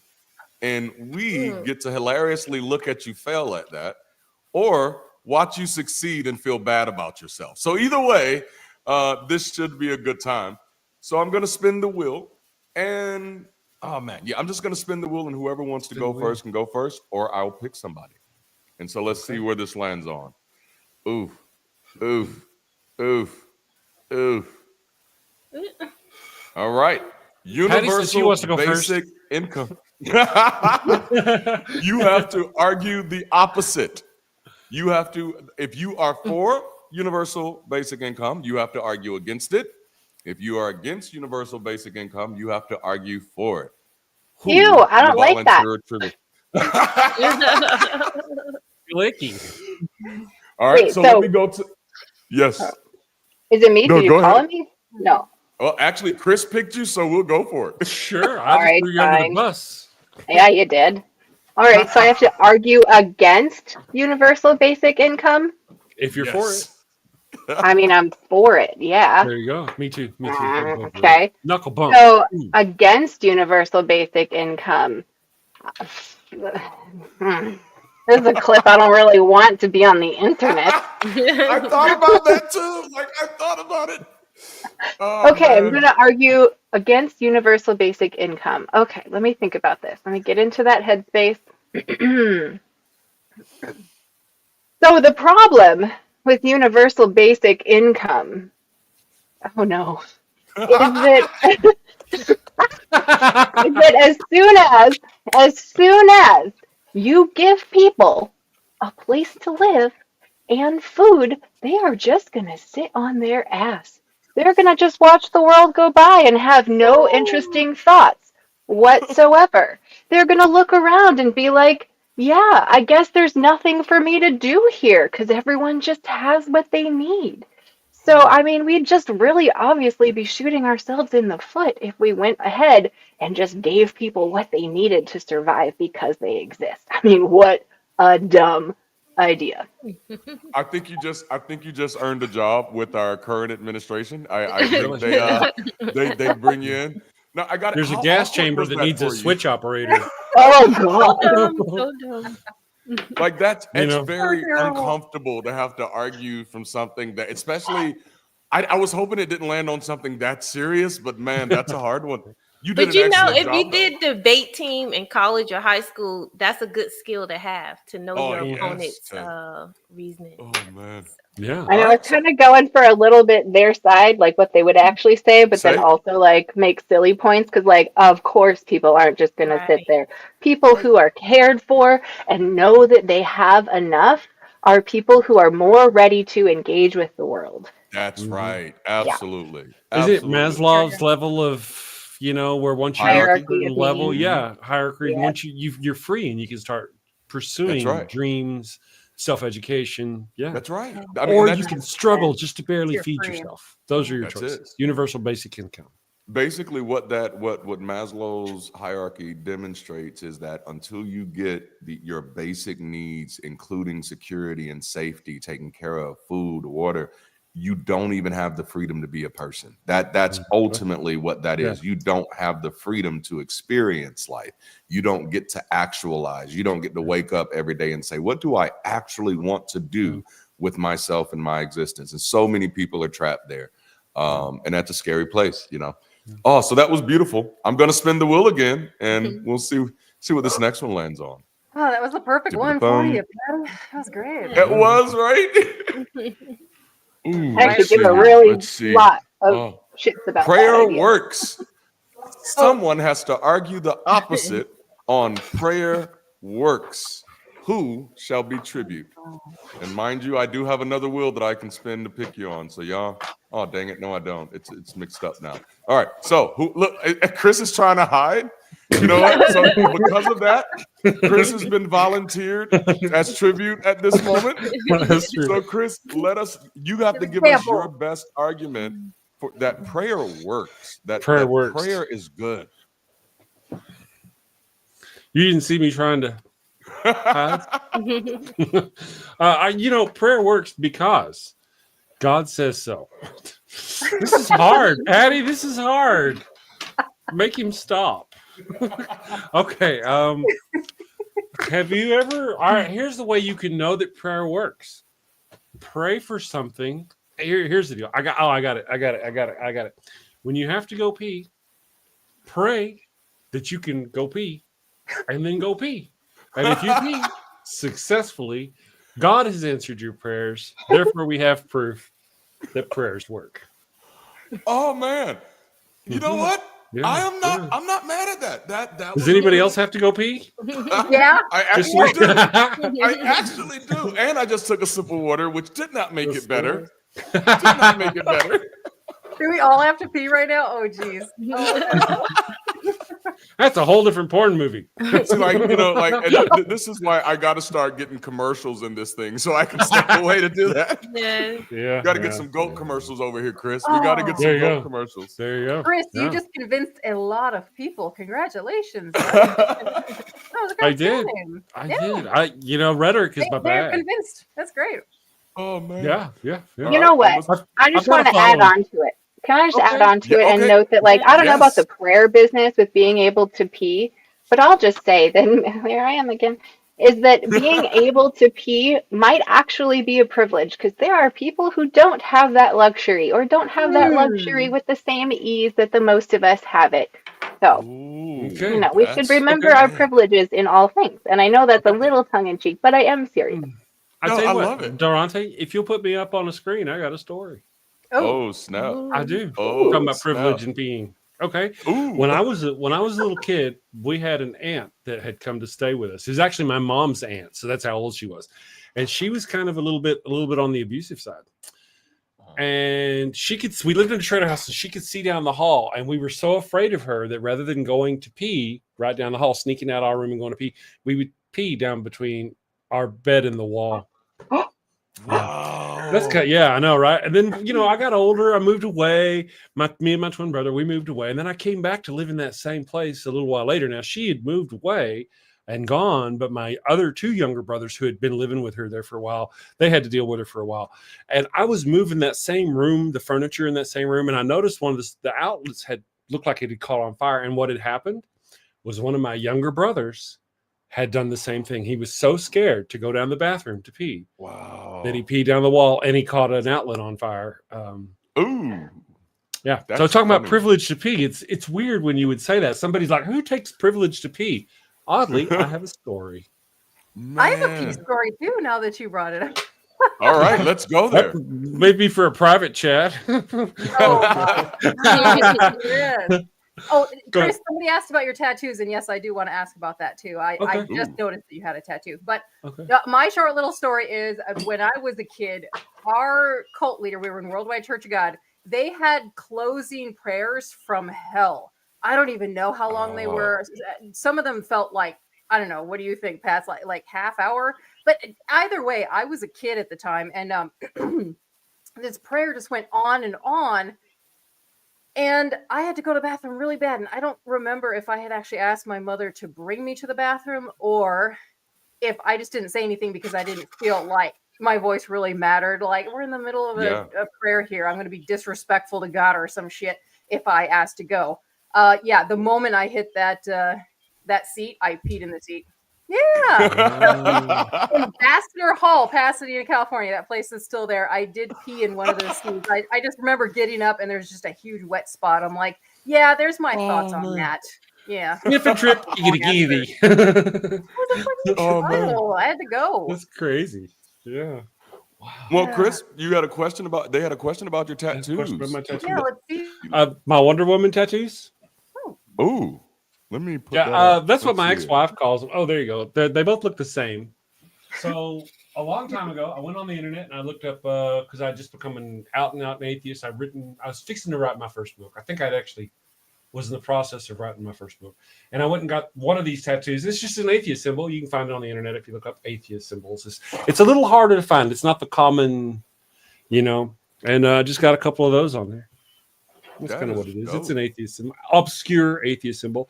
For all I know, it's someday somebody will go, oh, hey, that's the symbol of all the left-handed guys from Greece who wear purple. It's some symbol of something I have no idea about. But I felt cool enough about it to put it on my body twice. When you're faced with Christians, do you use it like to ward them off? Well, I snap them together like ding, and then my bikini and my little tiara. I think that means something else. I think that's a thing. That was on Friends. That's a thing. How do we ward Christians off? I seriously, I want to know. Shake weights. Shake weights. That'll do it every time. I'm telling you. Gosh. Yeah. All right. So our next one on the wheel is the Bible is moral. Who's ready to argue the opposite?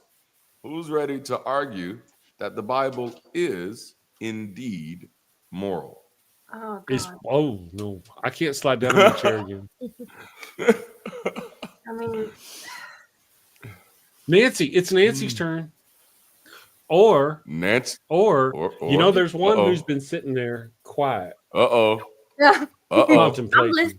I think it's her turn. I think she should do something. She ain't done nothing. You want to take a stab at it, babe? Sure. No. So you don't ask. You say, take it. Got him. Get it. So I would say the Bible is moral because it gives you stories of how to live. It gives you stories of how to be and what came to be. You see all things of animals and humans and what their interactions are like. And so don't look at it as exact, but look at it as if it was magical realism, as if it was showing you the way to be and showing you ways not to be. As Shakespeare said in his play, let me read it. As you like it, the fool doth think he is wise, but the wise knows himself to be a fool. Ooh, all right. Okay. All right. So basically, Darante married up. I'm telling you, man. So what I hear in that is that the Bible is moral because it shows you exactly how not to be. I love it. This is there you go. Oh, my nephew in the chat, Drake, the drummer, the one take drummer, said Aunt Doris. Indeed, it was Aunt Doris. He literally somebody here who knows the person I'm talking about. He's got a radio show, does rock and roll, starts right after this. I'm going to go there and hang out with him. So those of you want to go after me, Yeah. Please feel free to share the link in the chat, man. We like music. Yes. All right, I'm going to spin this wheel again and see what we got. And then after this, we might play a little community feud. All right, let's see. What is this? What is this? What will it be? Oh, I was hoping it was going to be this one. Pineapple on pizza. I get that one. Who's ready to argue the opposite? Oh, no. You know what? Come on. Okay, I haven't gone. I'll take this one. You know what? God must answer prayers or something. I was like, oh, please give me pineapple on pizza. He answered it. Okay, argue for pineapple on pizza. Shit. I mean, everyone's going to think this is disgusting, but I'm literally that person who eats anchovies on pizza. So, you mean like little fishes? What? Little fishes? You put fish on pizza? I do. Ew. I've eaten some weird shit in my day. Don't ask. That is kind of erotic, though. So I'll play devil's advocate a little bit. Canadians are the ones, by the way, I believe, that invented the pineapple on pizza, the Hawaiian pizza. Wow. Pizza's pretty salty, so I think it complements nicely that you have a little bit of sweetness in there. That's where the pineapple comes in. It gives it a little bit of a Caribbean feel, right? Yes. I don't know what else I got. Hey, you sold me on Caribbean. I'm like, yes, let's go. Yeah. I mean, salty sweet is a good point. Feel. But I'm also the type of person, like, I won't go out of my way to order pineapple on pizza, but if it is there and it's the only pizza available, I will eat it. I may take it off the pizza and eat it and then eat the pizza, but I would say it's okay to have a little bit of that sweetness over there. I don't know. But like I said, I'm even an anchovy person, so I've eaten much worse. I don't think it's that bad. Toby Atheist says he's gagging over. Yeah. Sorry. Nancy, what about pineapple and anchovy? You mentioned that sweet salty thing. I feel like that might be the best way to really achieve that. That sounds disgusting. So just out of curiosity, how many of us are pro pineapple on pizza and how many of us are against? So let's start. Pro pineapple on pizza, raise your hand. It's just me. Am I alone? Oh, you are? Am I the only one? You're alone. You're alone. I love the way pineapple pairs with pork. It's just amazing. Pineapple and Canadian bacon and pepperoni. Oh my goodness. And I love pineapples. I don't know. I hope I don't lose subscribers because of this. Please don't leave me. Please don't I'm out, I'll bitches. let the pineapples go. I'm glad you said that. Like the whole sweetness with pork, because roasting like some pork chops, maybe with some sliced apple and onion, it's fucking delicious. So I never thought about that with the Canadian bacon. Okay. Oh man, I love it. All right. Okay. Let's do one more. Let's see what we can land on. Right. Let's see what we can land on. And then we'll do community feud. Ooh. Let's see what this is. Give us something good. Oh, okay. Jay-Z is the greatest of all times. Argue the opposite. I'm curious, how many people have an opinion on this? I have something to say. When I read that Jay-Z is the GOAT, I literally thought you were talking about the GOAT in Chris's channel. When a chicken just won't do it. That's right. So who's the GOAT? Not Jay-Z. Who's the GOAT? Thank you, Nancy. I love it. The GOAT screaming. I thought you put that one in, Chris. That's funny. Actually, the GOAT word did catch my eye. I was like, oh, there's a GOAT. I was like, I know. I could probably pick it. I know who Jay-Z is. I could not tell you any of his songs. I have no idea. Nothing about it. I'm gonna let you all in on a secret, and you get to hear it here first. You Chris like is actually Jay-Z. Chris is actually Jay-Z. This is it. He's Jigga. Ladies and gentlemen, he's Jigga. I couldn't hide it any longer. V to the Izzy. Bitches or something. All right. Is he married to Beyonce? He is. That is him. Okay. That's all I know about him. Yeah. Oh man. You argue this one. Let's hear your argument on this. Oh, dang it. Oh. Yeah. All right. So I set myself up here. You did. Because I'm a very weird person, right? Like, and I've literally had friends in my I used to have a studio in my garage in my old house, and they were arguing about who's the best and who's the greatest in music. And I get aggravated by those questions. Like, I'd be like, how do you know though? It's just like all subjective. Because if we're talking about the numbers, then okay, I can do that. I got something to measure. But okay, so Jay-Z is the GOAT. I do feel like Jay-Z is an exceptional rapper. I'm struggling with this one because I just don't have an opinion about GOATs, except for the furry ones, you know? There you So go. like, I don't know who the greatest of all times of anything is, you know? Like, it's like, that's a hard one for me. Yeah, so, you know, but if I had to argue the opposite, then the opposite of that would be everybody's the GOAT.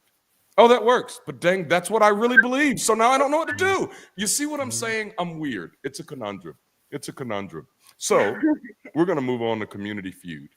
So a few weeks ago, well, actually a few months ago, I actually built this out for my team at work. And let me share it to this tab. Okay. Yoink. And I didn't get finished building it, but I have it built enough where we can play a few rounds. And I updated it for us. And so there's going to be a home team, yoink, and there's going to be a guest team. And the home team is me, Darnea, and Chris. And dang, the guest team are the Apostate sisters. Oh, okay. Let's go, Patty. Let's go. All right, we got this. You're going down. You're going down. I didn't have the budget to get everybody buzzers, but this is a fundraiser. So if you'd like to give us a budget for buzzers, that would be great. So the way that this works is when it's your team's turn, you can answer the question. Either one can answer it, and you can solicit help from the chat. And so the chat, as y'all are watching, chat, you can help both teams. You are the ace in the hole. You are the deuce of spades. You know, in a game of spades. That's how that works. All right, or deuce of diamonds, depending on how you play, you know. All right, so we're going to jump in this. Are y'all ready? Does anybody need any clarifications? I'm going to biggie size my screen so I can actually read what I'm doing. Wait, Lost Explorer Guild said DMX is the GOAT. DMX is the GOAT. I ain't mad at it. Oh, DMX? man, that's hilarious. Bicycle, isn't it? Oh, it's BMX. Sorry. Rub Riders. All right, let's get this party started. Let's see here. All right, the question is, name a law influenced by religion that secular people want to change. Name a law name a law influenced by religion that secular people want to change. Whoever answers first, well, yeah, because your mouth is your buzzer. I got one. All right, what do you got? I was gonna say marriage is between a man and a woman. Marriage is between a man and a woman. All right, let's see if that's up there. Let's see. All right, it looks like it is. Oh, I think I'm muted. Oh, I'm not sharing sound, so y'all don't get to hear the fun sound. So it's up there. All right, we got that. So the other team, Apostate sisters, you get a chance at this. All right, let's see. Bibles taught in schools. Bibles in schools. Swinging hard there. Pushing hard for that right now. I don't know if that's an actual law right now, but I think there's some places where, that. Is it on the list? Let's see. In it. I don't know if I'm. Show me potato salad. All right. It's prayer in school, so it works. It works. All right. Our abortion. Our team got the highest point, so we get to choose if we want to play or we want to pass. And I thought, okay, yeah. I'm sorry. Team, go ahead. What do y'all want to do? Y'all want to play? I want to play. All right, we're gonna play. So we're gonna play. DD, can I play? We'll be back in a moment. All right. So Chris, you got another one? Abortion. Let's see if that's up there. Name a law influenced by religion that secular people want to change. Chris said abortion. We're gonna see if it's up here. Survey says it is for 50 points. All right, now we're getting this party started. All right. I think the girls are just going easy on me, is what it is. I'm telling you. We feel sorry for you, Chris. It's understandable.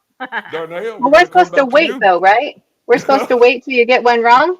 Yep. That's right. Well, Yeah, actually, okay. until we get Oh. 3 wrong. What? Yeah. All right. Oh, okay. Y'all got another guess?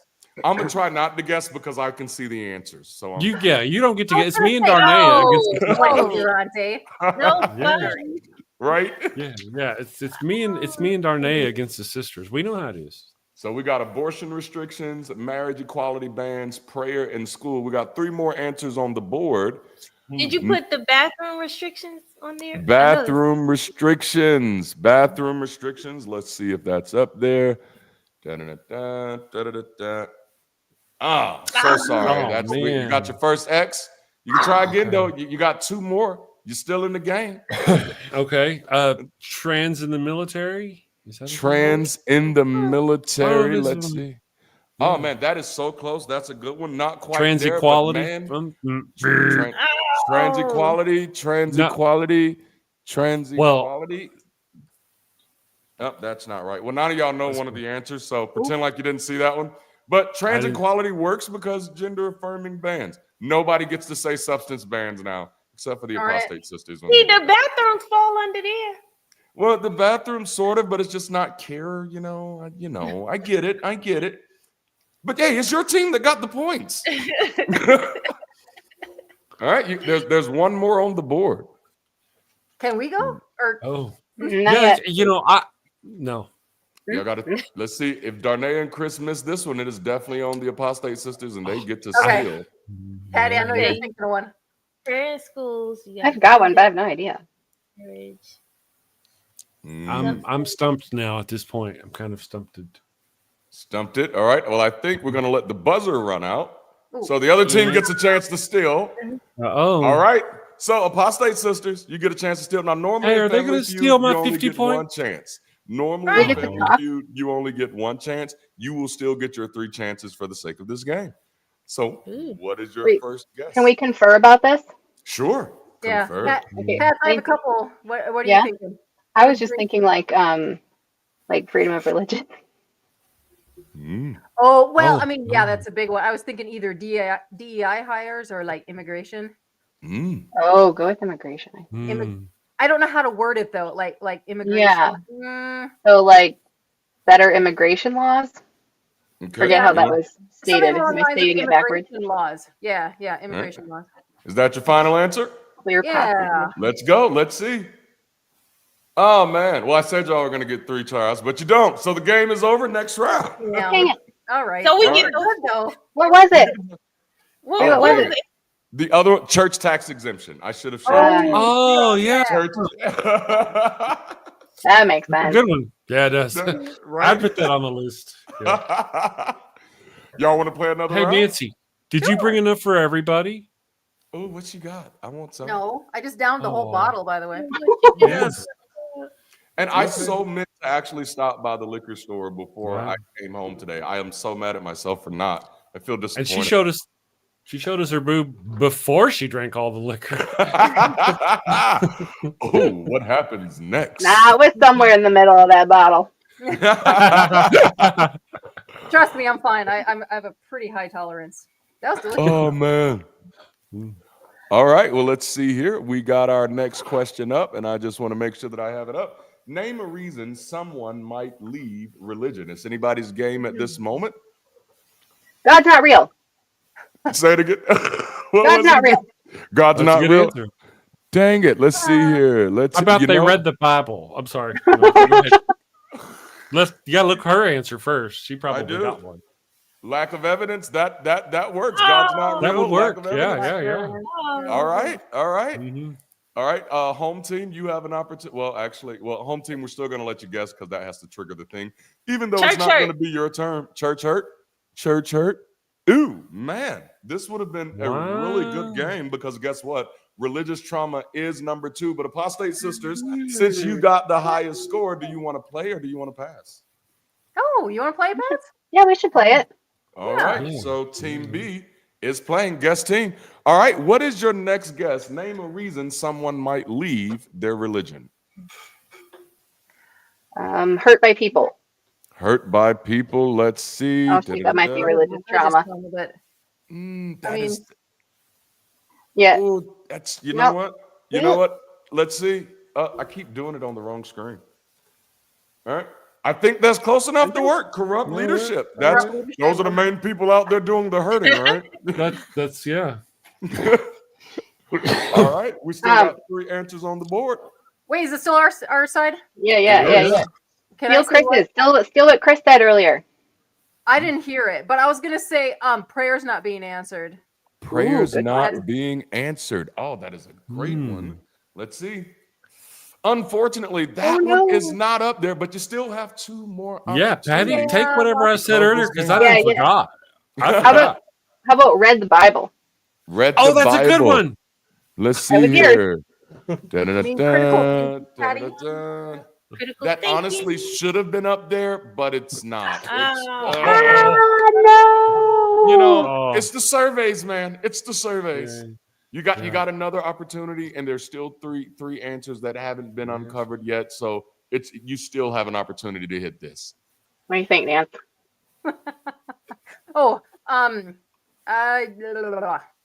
I'm trying to get the wording in like someone outside of the church like converts you to a different religion. I don't know how to word that, but you know what I'm. Oh, okay.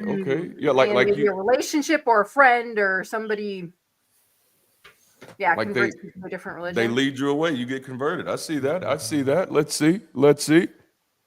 All right. It looks like that one is not up there. The other team does have a chance to steal.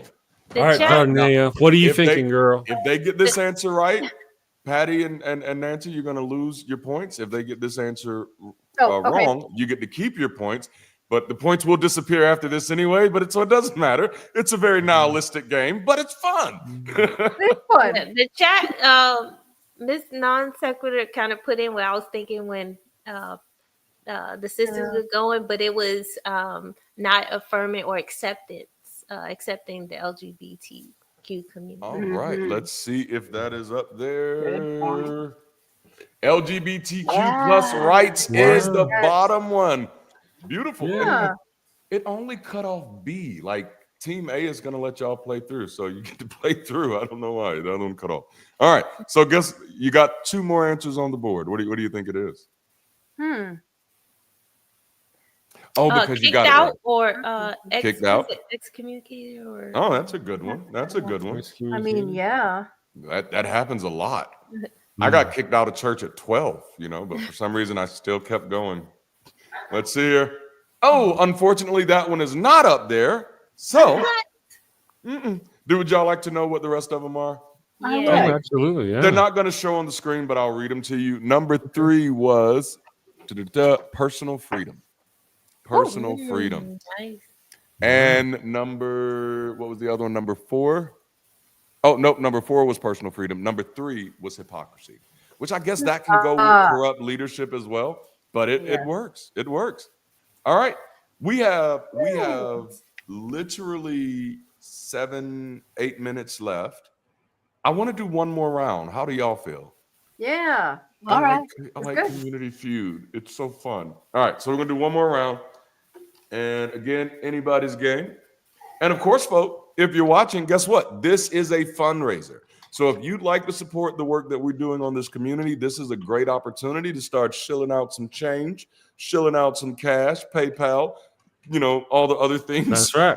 And then, of course, if you're financially challenged, like many people are, one of the most beautiful things you can do is share this stream. You can like this. You can subscribe to the channel. If there's somebody in your family that you really, really don't like, text this to them. I'm telling you, it'll make us all feel better. Come back after the live and comment. Yes. Oh, yes. That's a big one.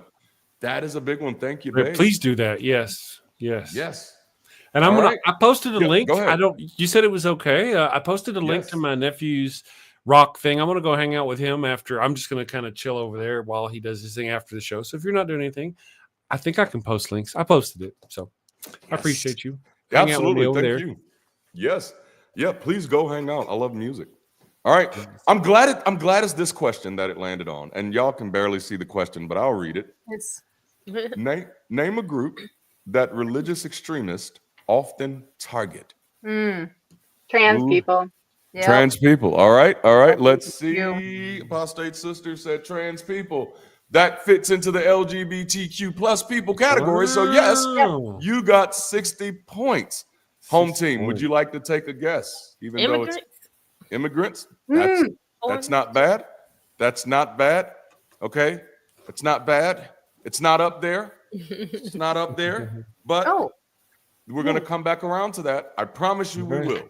I promise you we will. All right. Apostate Sisters, do y'all want to why is it not passing the play? I got another one. Because I didn't click it. Hold on, let me click it. go ahead, Pat. I was gonna. I didn't No, you click go it. ahead. All right. So y'all want to play? Yeah. All right, perfect. Which one were you thinking, Pat? I was gonna say women. I was. Women. I was gonna say. No. women. All right. Yeah. Let's see if women is up there. I don't know which team it's on right now, but we'll see. All right. Yeah, we'll keep that on Yo. D. Got it. All right. That's not what I meant. Okay, forget that you saw progressives. You never saw that, but you did because it's going to stay up there. But no, women is up there. You get 5 points for women. Look at there. Have you ever done this before? Right? All right. You got another guess. Let's go. We got LGBTQ plus people, trans people. We got women. We got progressives. Who else do religious extremists often target? Nancy, I see in the chat atheists are mentioned. Should we go with that? But that could almost be progressives too. Can I go with immigrants? Immigrants. already did that. big What? one. Darnea said immigrants earlier, and it was unfortunately not up there. What about what if we just say people of color? Ooh, people of color. Let's see. Black people count, so I think that's up there. I think that's up there. Bomb Poppy said single mother is so true, especially yes. in the Black. Mhm. Yeah. Man, I'll give y'all a hint. That one's not up there, but it should be. It should But, be. honestly, this list could be a lot longer. Actually, It Yes. could be. Yeah. Quite a few people How may go about there. other religious people? Yeah. That is actually there Or other is an religion. answer for that one that counts. Jews. That they're up there as well. They Yeah, are huh? up Extremists there as tend to well. not like Jews. That's Crazy. interesting. Yes. Yeah. All right. Well, I'm actually going to spoil this one for you because number 6, all of you were right. Every answer you've given was right Atheist. because the true answer is anybody they can. That's pretty much how that works out. Wow, you beat us man. like a dirty rug on that one. Man, did y'all have a good time with these games, with these activities and stuff? Yes. Oh. Yes, they were great. They're on a You really know, good idea. I just want to know. I mean, like you've been sitting on my show and do nothing for like hours, and I come on your stream. You got games and prizes and dancing girls and boobies and It's not Man. dating. your ass to work. Yours has boobies too, Chris. What's that? Nancy? Yours has boobies too, Chris. That's He right. does have Those boobies. little He blue You does. got Little boobies and wiggle stick and slack and whack and you got it Pull all. out the slack, give it a whack. That's Give it right. a whack. I mean, you There got it is. burritos and crotch cooties. I don't know. Yes. It's pretty much the same thing. That's right. Not everybody has the crotch cooties. I got the crotch That's cooties. good. Oh my goodness. Anyway. Why does that remind me of the movie? Oh, thank you, Kyle. Did I click that? I think I did. I clicked it. Okay, awesome. Oh. It reminded me of movie Dinner for Schmucks. I don't know if y'all have ever seen that with Steve Carell, I believe. And I can't remember the other guy's name, but he's sitting there and he's telling his story about how people get chlamydia. And he's like, you get chlamydia by sitting on the bus. And then he was like, that's how my wife got chlamydia. And he was like, that's how I know because that's how I got chlamydia from her. And of course, the story was that was indeed not how his wife got chlamydia. Oh, dear. This feels like a Scotty doesn't know situation. It was definitely man, it was even more Oh hilarious. man. This is why good education matters. Oh my goodness. Oh, that should have been on the list. On What the, was the other chlamydia? thing. Sex education. Sex ed. Yes. There's so many things they're against though. Man. If there is a right side to something, they're almost always going to choose the wrong Yep. side. Man, that's how that works. Well, listen, as we're closing up, everybody, I do want to give you all an opportunity to share a little bit about what you're going on. And so I think the way we're going to do this, sisters, do y'all want to be up at the same time or y'all want to go separate? I think Patty can take it. I mean, she's behind the scenes on a lot of our stuff on the channel. So yeah, tell us about the series we got going on, maybe. Patty, you're up first. All right. So over at the Apostate Sisters channel, we are working on a whole series in which we're going to go head first into all the holy days that we kept in the Worldwide Church of God, and that's on the podcast that Nancy and I do together. We're going to loop in some social justice themes into those episodes, and every other Friday night we have a live stream that we do over on our channel in which we review the cult propaganda television show, either that we were subjected to as kids or that other people were subjected to, and we laugh and we squeeze boobs, and I play a kazoo sometimes, and I say hello to everyone through my magic mirror, romper bumper, stomper boo. So we have a good fucking time. And the other thing we do is we do interviews with atheist content creators and with people in cult recovery spaces or in, secular organizations in general. So we're like putting our feelers out there to make sure that we are providing a net for the people coming out of our cult and its offshoots, and to be there for the healing, to help people through the shit that's still hard, like figure out what you really want out of your life and find a way past the fear to do it. And that is everything that's pushing us forward right now. Yay. Oh, I love that. I love that. And for those of you who don't know, Nancy is also an author and has written a wonderful novel, which I have a copy of, by the way. Nancy, would you like to tell them about your story, about your novel? Let them know where it's at and how they can get in on that action. It's completely unrelated to the Apostate Sisters channel, but yes, I think after I had gotten away from the cult space and gotten away from the evangelical space that people had sucked me into, and the MLM and the army for 10 years, I had so much shit in my head that I couldn't really get out at the time for quite a few years. And so I just put it down on paper. I started writing a story when I was over in India for a year. COVID had just struck. Actually, Patty was there with me. My husband is from India, and I was amongst all these non-English speakers for that entire year because we couldn't get home. I just started writing, and I never stopped until a year later. I had a full-blown novel that was just based heavily on events in my own life, maybe some things that I didn't even feel comfortable talking about. And so it turned out to be a story. I hope everyone enjoys it. It is under my pen name, Anna Saduri, and the title is Velikari. I can put the link in the description here so that people know where to find it. And I hope they enjoy it. I really did not write it for anyone but myself, but if somebody else gets something out of it, then great. It was like a lifetime of like therapy, and I encourage other people to do other creative works as far as like, if you got a story to tell, if you got art that you want to work on, if you want to start a podcast, do that. Just I encourage you to do it. Your voice matters. So tell your story. Somebody, it'll look. Hit somebody right here. Right here. Even if we think it doesn't, it might. All right, Chris. Well, it's all on you now, man. Tell us what you got going on, what you're working on, and why people should be excited. How do I follow that? I tell jokes on the internet. That's what I do. Yeah, I got the Daily Atheist Morning Show. I get to hang out with my buddy Darante LaMar because he's cool. Probably on. Oh wait. This Sunday, I'm going to be on Punk Apostate's channel, doing stuff with him. I hope to actually get on with Derek here and do some work with Derek. Now that I get to, we're going to have Michael Beverly on the show, on the Daily Atheist Morning Show next Wednesday, joining us. So we're going to start having more guests on the show. It's going to be a lot of fun. We've got a lot of that coming up. And we've also got the, coming up in July, we can't forget that we've got the Ark Encounter protest. Don't forget, go do that thing. That's what we're doing. Yep. So. Awesome sauce. Well, thank you so much, Chris, man. This has been an incredible night. I'm going to drop you to the back. And then there were two, and it is us. Can I get us like this? Hey, babe, what did you think about tonight? How did you feel?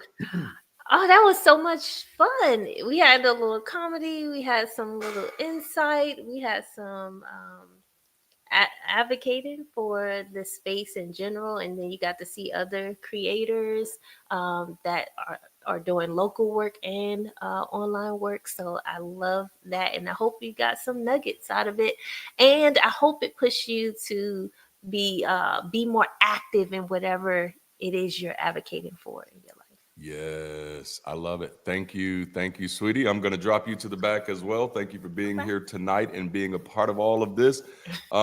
Again, y'all, this community is growing and we're really excited about it. I can't thank you all enough for being a part of this and just helping us. And at this moment, like, we're kicking it off. This is not a one-day thing.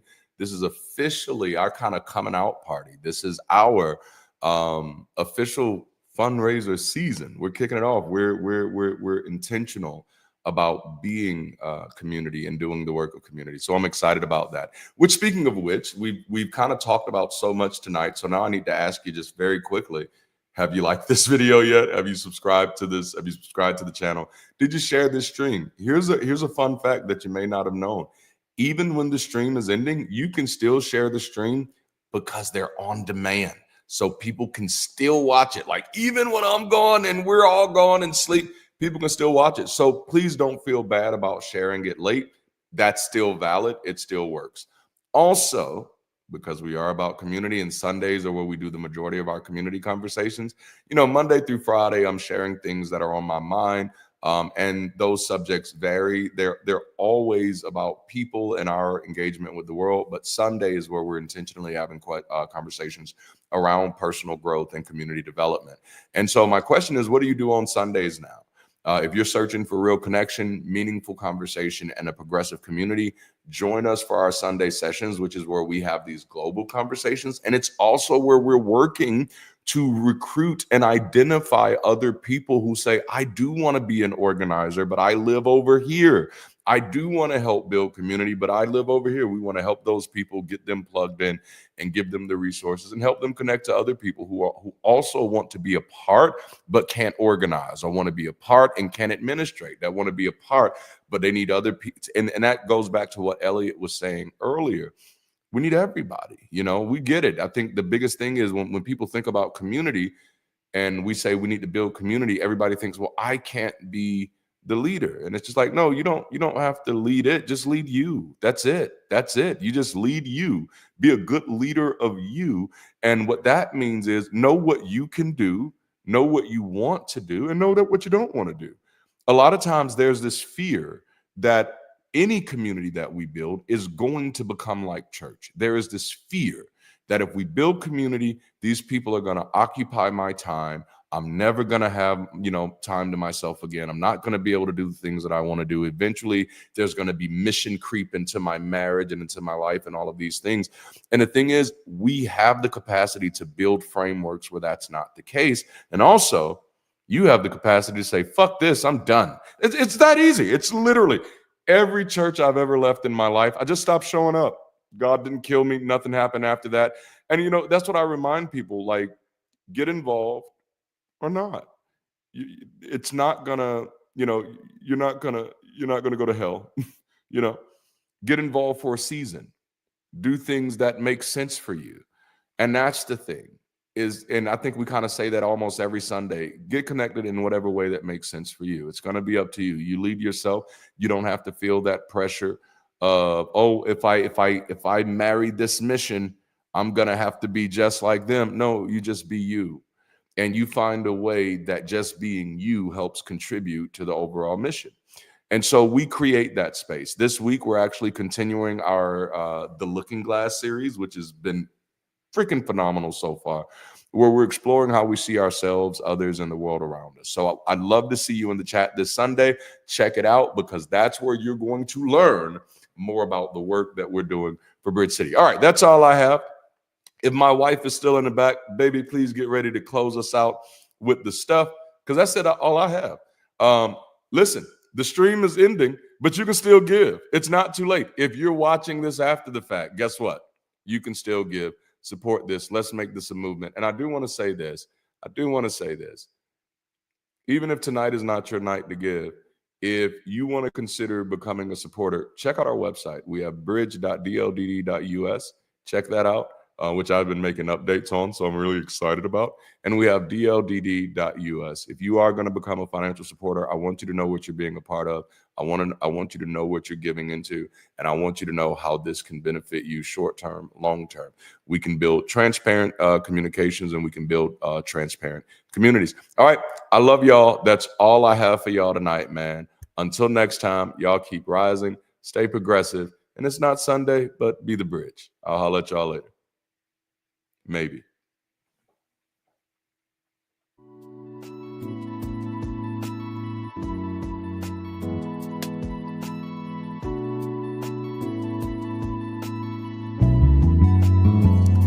I finally found the agency to live in my authenticity. Ooh, I got my own autonomy. You could never bother me. Yes, I'm a fuck with the ball. Yeah, I finally found the agency to live in my authenticity. Ooh, I got my own autonomy. You could never bother me. Yes, I'm on fuck with the ball. Let me tell you how I know. I had to get up off the floor. I had to get it out the mud. I had to finally let it go. I know my mama told me so, but she could never really know that when a boy was getting older, that his mind was getting sober, yeah. But I'm getting closer now. I had a church, but I closed it down. Had to reverse the emotions. I had to apologize. Selling eternity, willing to die. I was just living a lie.